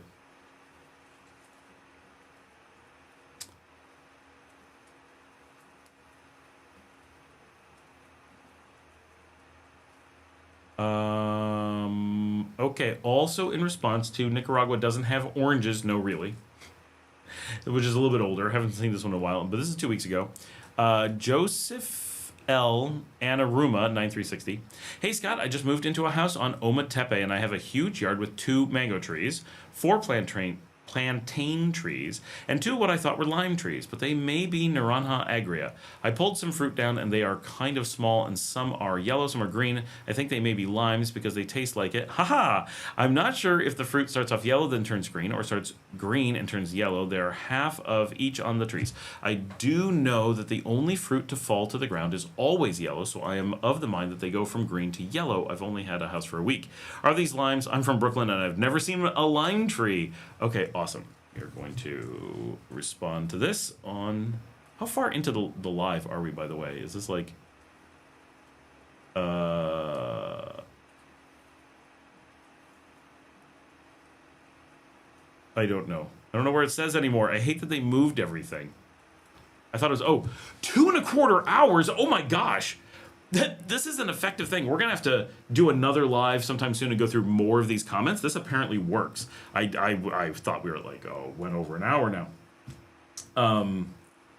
In the beach house, TikTok prefab, that's the problem. I do okay by U.S. standards, I'm a drunk guy, and that's rich to a lot of people in Nicaragua. I've had people try to scam me by charging 5 Cordobas more. My sister-in-law said no and got it cheaper.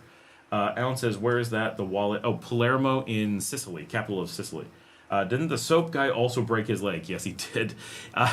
He tried to hop our wall, and the sharp blades on top of the wall went through his foot and broke his foot. So he was extremely sorry and got nothing. But Alan, it was, I think it was actually 2 people. It was not the soap guy. The soap guy got away because we never saw it. It was the guy who didn't get the fans. He got them out of our yard, but not out of our property. And so they caught him on the property, just not within our controlled yard area. Our property is much bigger than our, like when you guys see the walls, that's actually a small area. There's a lot of open space. He was in that, but he was still trapped physically and broke his leg. I'm a drunk guy. I'm getting better at negotiating or just realizing it's a bit more and passing on buying it or haggling. Often what I do is just not do it. I'm just like, nope, not worth it. And don't buy as many things. That's probably not the right answer, but okay. So to Joseph with his fruit trees, so there's 2 possibilities really. One is the Persian limes, and those are the more common, and the other is the bitter orange or Naranja agria. Both are pretty common. The difference primarily is the oranges have a tendency to be more brownish and bigger. They're almost the size of navel oranges. Not as big, but more like navel oranges.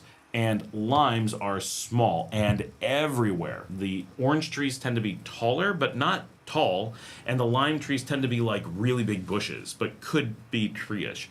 The limes are definitely yellow and green, so those are the colors that you're likely to see.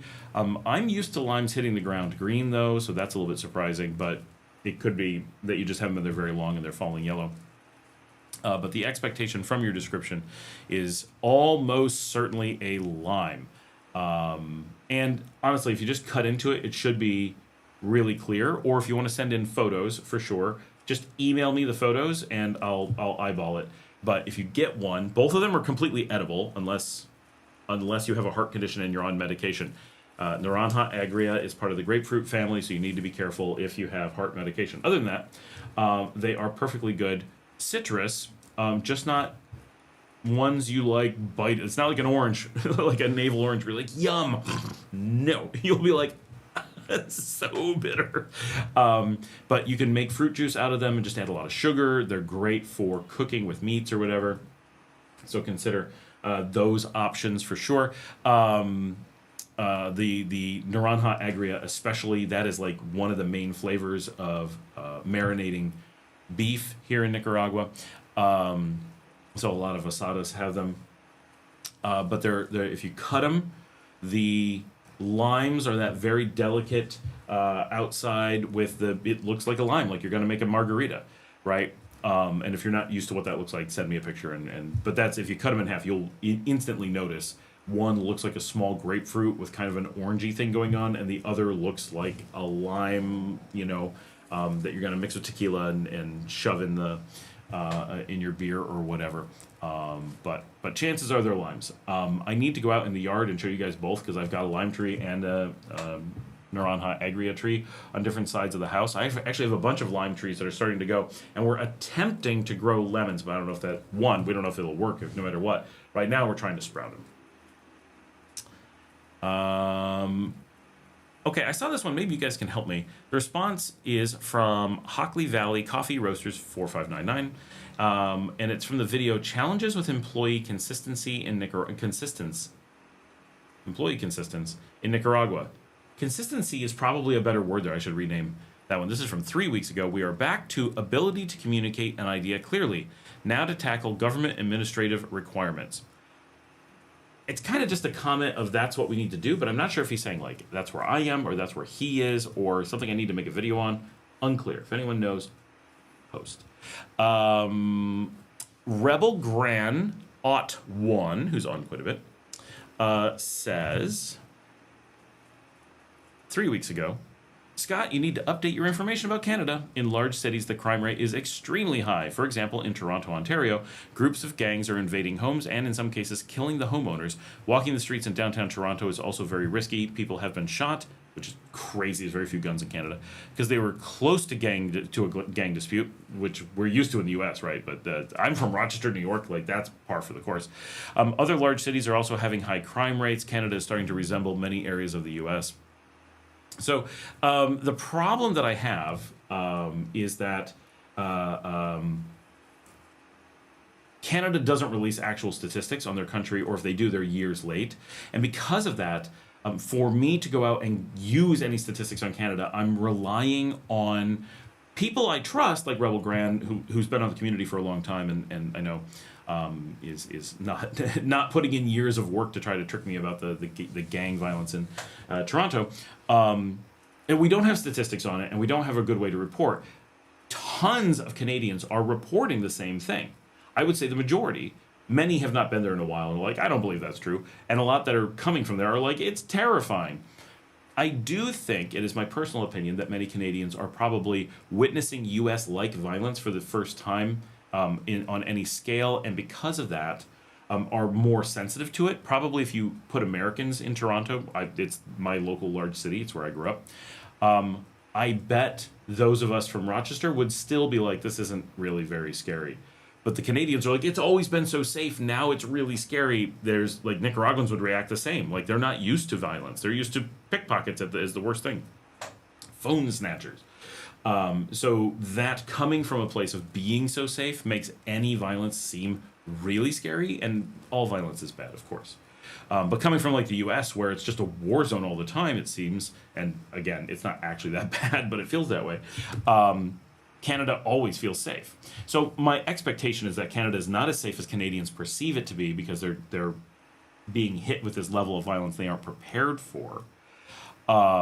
But it seems really consistent, the same stories. Big cities are getting scary. People are getting shot. Break-ins, leave your keys by the door so they can steal your car and your goods and not go looking for you in the house and that kind of stuff. So we are getting a consistent story of that. I just don't know how I can apply that to the information that I give, other than mentioning that a lot of anecdotes are starting to come back consistently about that.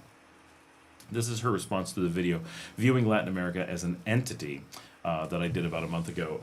So I totally get her position, and it does seem to mirror all these people who have said the same thing to me. I just don't know how to do that. How do I update my information with that, other than just taking people's words for it, which will turn around and people will be like, where's your evidence for this? And I won't have anything because there's nothing to have. Canada does block that. I can come up with Canada blocks it. I can show that the numbers don't exist, but that leaves us still in an awkward position of, well, but now it's just hearsay and we don't want to do that. So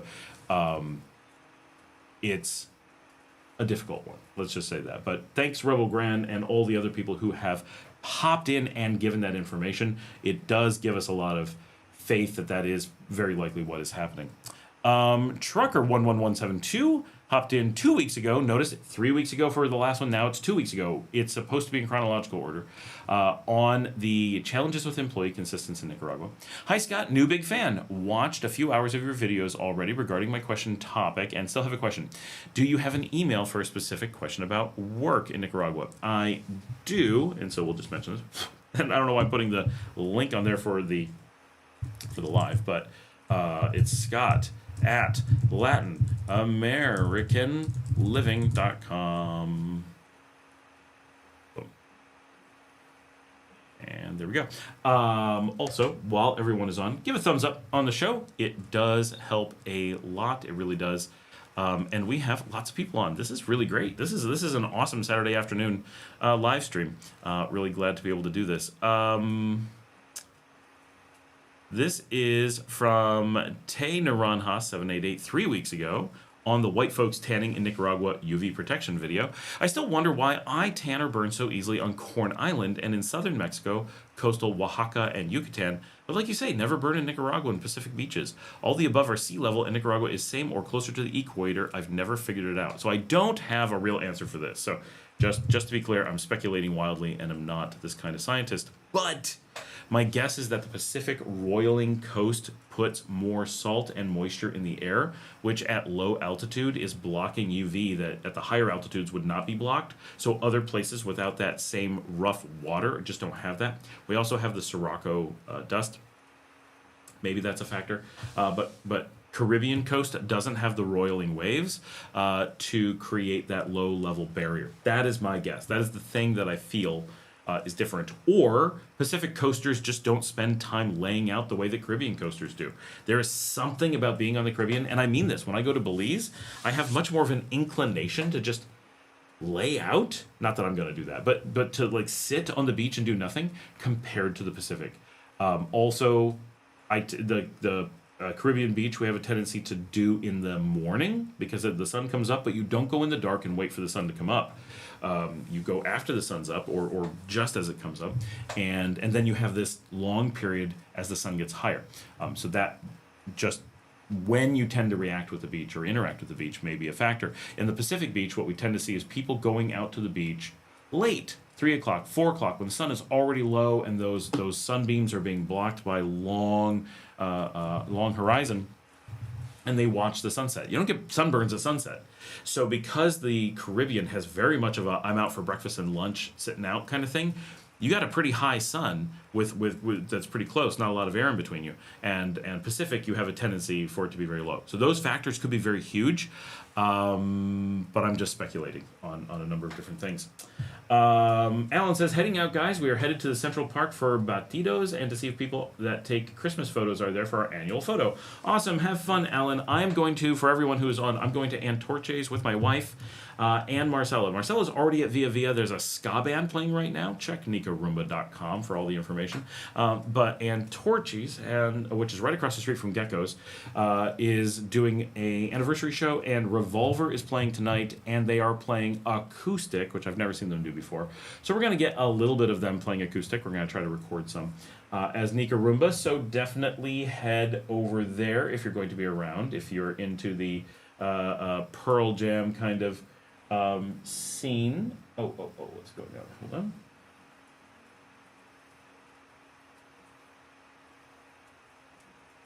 Here we go. If you're into the like Pearl Jam and Stone Temple Pilots kind of scene, go check them out. And Torches is a small venue, and acoustic is something we've never seen Revolver do, so could be a good time, and we will be there. We're not going to be there all night, so we're just going to be there a little bit. We're going about 9 o'clock, so if you want to see us between like 9 and probably 10:30, good time to come hang out and do something a little bit different here in Leon. Aprovink says, what's the local real estate situation like in San Juan del Sur right now? Up, down, or the same compared to previous years? The best I can tell is it, more than anywhere, continues to go down. San Juan del Sur seems to be the hardest hit, and which makes sense when you look at the way that real estate is done there, and you look at who's going there. They're the most likely to have problems with having been scammed, the most likely to lose value because of there aren't as many tourists in the country anymore. So that's a big factor. There are not as many expats as there were. That's a big factor. It's a premium place that was really overpriced based on, or it had built up a price based on high density and heavy traffic and growth. And so a lot of people were speculating, right? They were using the futures market to set the prices. When that future got the rug pulled out from under it, it went into a market collapse, which it continues to go through. Now, for housing, we haven't seen too much information recently, but everything suggests the continued slow decline.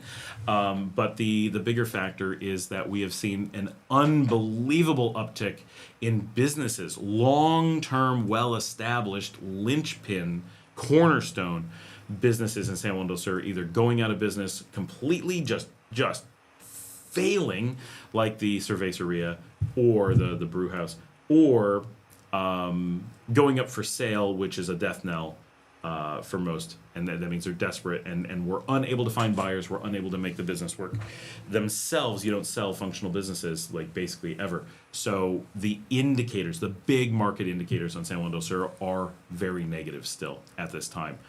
Most of the country is still negative. That's not a big picking on San Juan del Sur, but Managua looks like it's doing well. Leon, holding steady. Granada, maybe. I don't know what Granada's doing. But a lot of the country is not very much affected. But San Juan del Sur seems to be slipping noticeably in comparison to the rest of the country.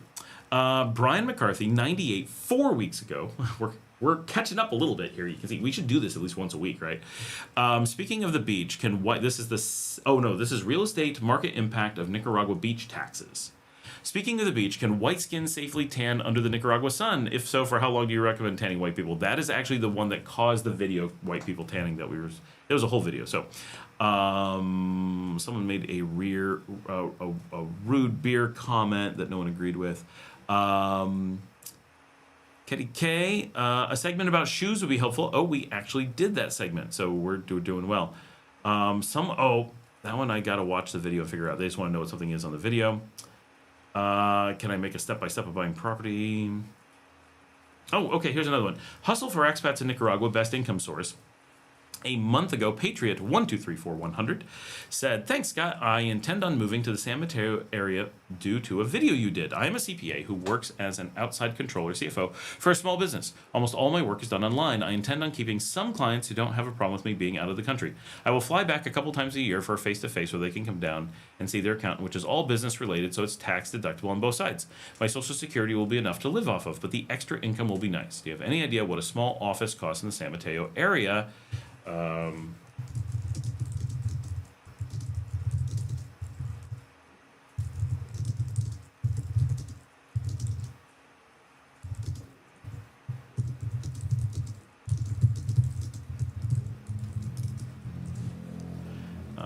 Hold on. I'm putting time marks in now so that people can find it. 225.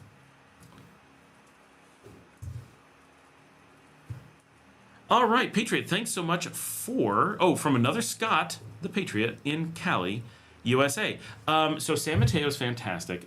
Basically what you're going to be looking at, I may have mentioned this in one of the videos. I feel like I did, but I don't know where I did.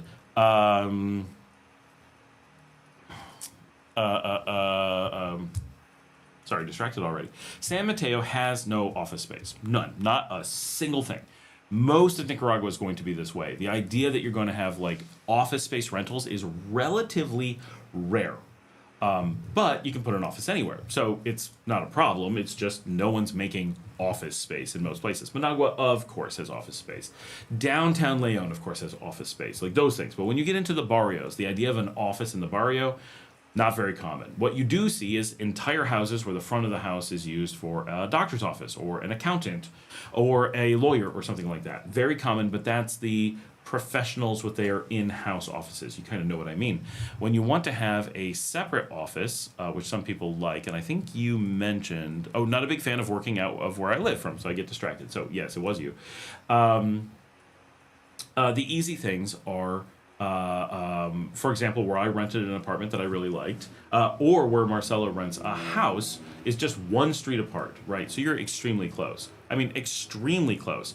Like, the distance from my old apartment to her current house is less than the distance from my father's front door to his mailbox. Well, not current. No, yes, even his current one. But back when we had a house that I grew up at, it was less. His current one is actually more, but it's because he's in a complex. So we're talking crazy close. We're talking you don't need a kitchen. You don't need anything, right? You might want a coffee maker, maybe a microwave, maybe a mini fridge. You don't need to cook anything, right? Like, bring your food from home or have it delivered, whatever. Crazy, crazy easy. That's the kind of thing we're talking about here. You could do 2 apartments in the same building and have for $360, like 180 and 180, if you could find them available. That's your problem, is that there's very little available. San Mateo, this is not the first person mentioning San Mateo.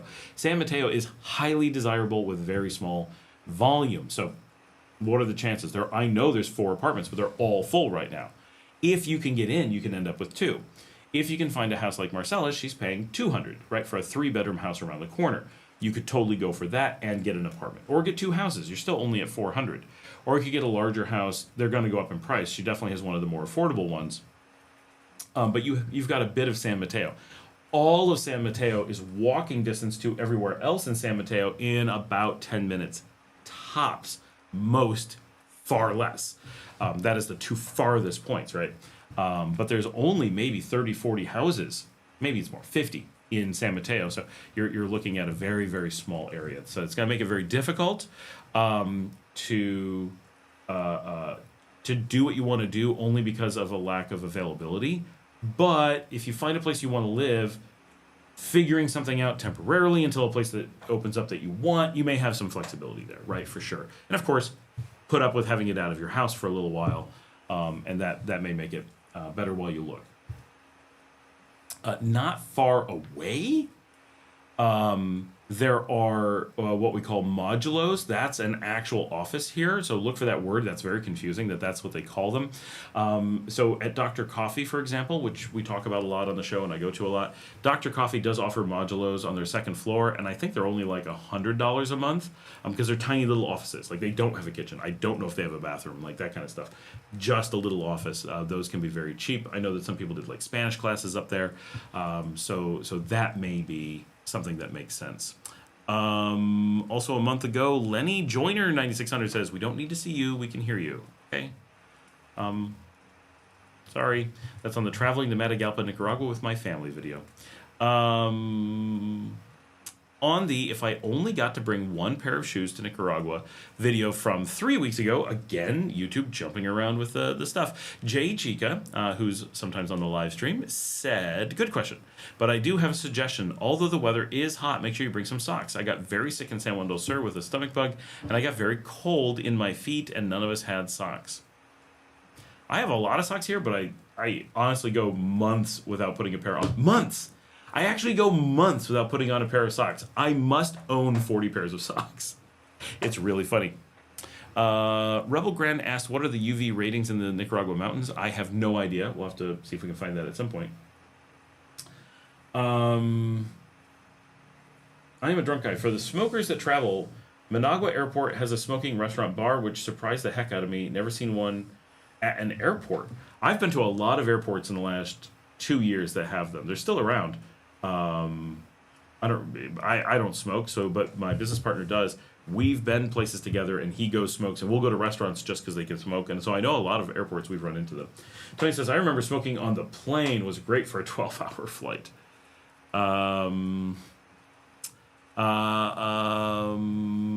All right, going to respond to this one, which is it still safe for gringos in Nicaragua 2025? A month ago from A Walk with Wizzy. It's a wonderful place, referring to Nicaragua, of course.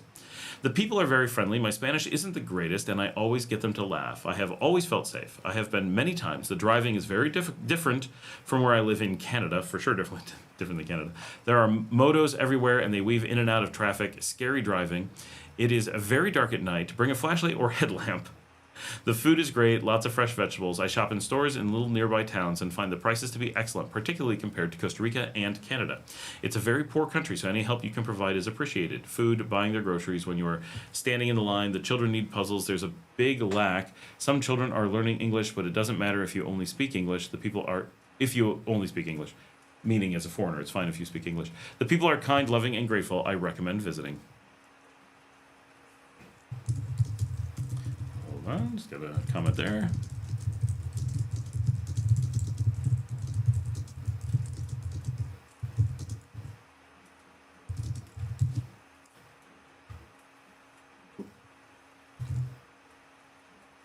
I'm very thankful that we're working through so many of these comments. I think this is a great use of time. I was born too late to enjoy it, as I'm a drunk guy. I would assume some of the same planes are still in circulation, so I don't think it would be a problem, especially if it had a section for it. I think a lot of them were 747s. They're not in circulation anymore.